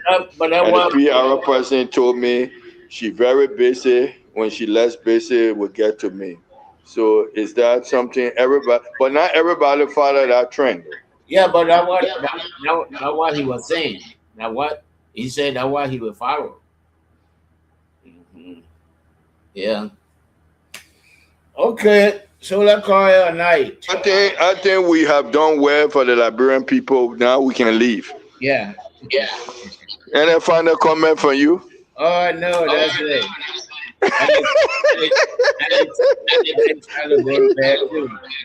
Okay, thank you very much. You see, sometimes these impromptu interview bring the best out of you. I mean, I got the best out of you today. So sometimes, once a while, we need to do this type of impromptu interview. Yeah, thank you. Because especially we were not around when John Muddy were around, but right. you were around when he was around, so we can learn through you. Yes. Until we can get to him. So I really appreciate it.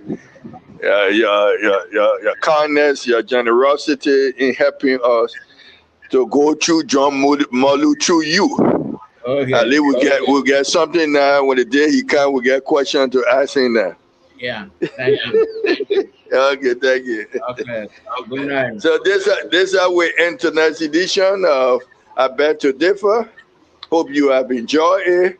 And join us tomorrow at the same time, 9 p.m. Liberian time, 5 p.m. Eastern time, when we come with another edition I Beg to Differ. There has been your acting of volunteers, moderator for tonight, assisted by John Newmo and Alice Wulu, but he left us.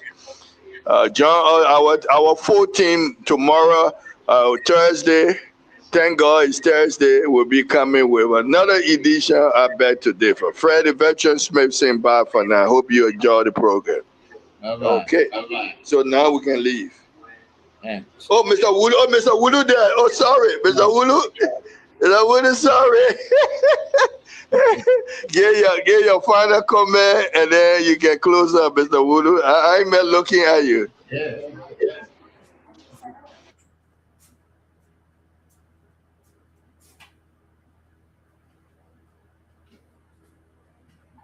Give your final comment and close. All right, so let me just appreciate every one of you, and let me say many thanks to you, many thanks to Mr. John Nomo. You're still not feeling okay, but he makes the show. He always here with us, so let's do appreciate him for a time coming on the radio, educating our people. I really admire him, also you, the veteran. I'd like to say thanks for always bringing energetic guests on the show here.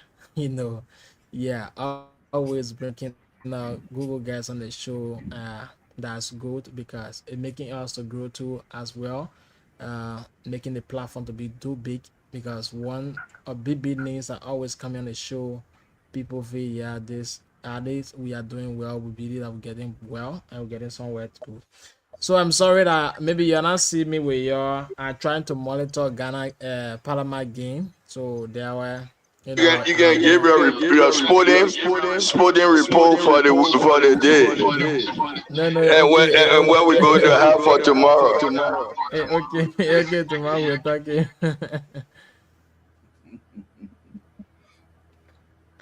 All right, so thank you plenty. Like that, my people. Okay. We need Thank to you. this more. Thank you.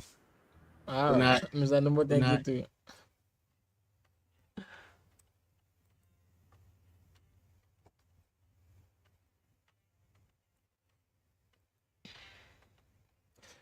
Well, so for son of God, that says here this morning on top 105.3. Let me say many thanks to all of you who've been following the show. I beg to differ. We take break to be right back tomorrow, same time, same station. The name is Elizana Doewlo. Let me say bye bye from my end.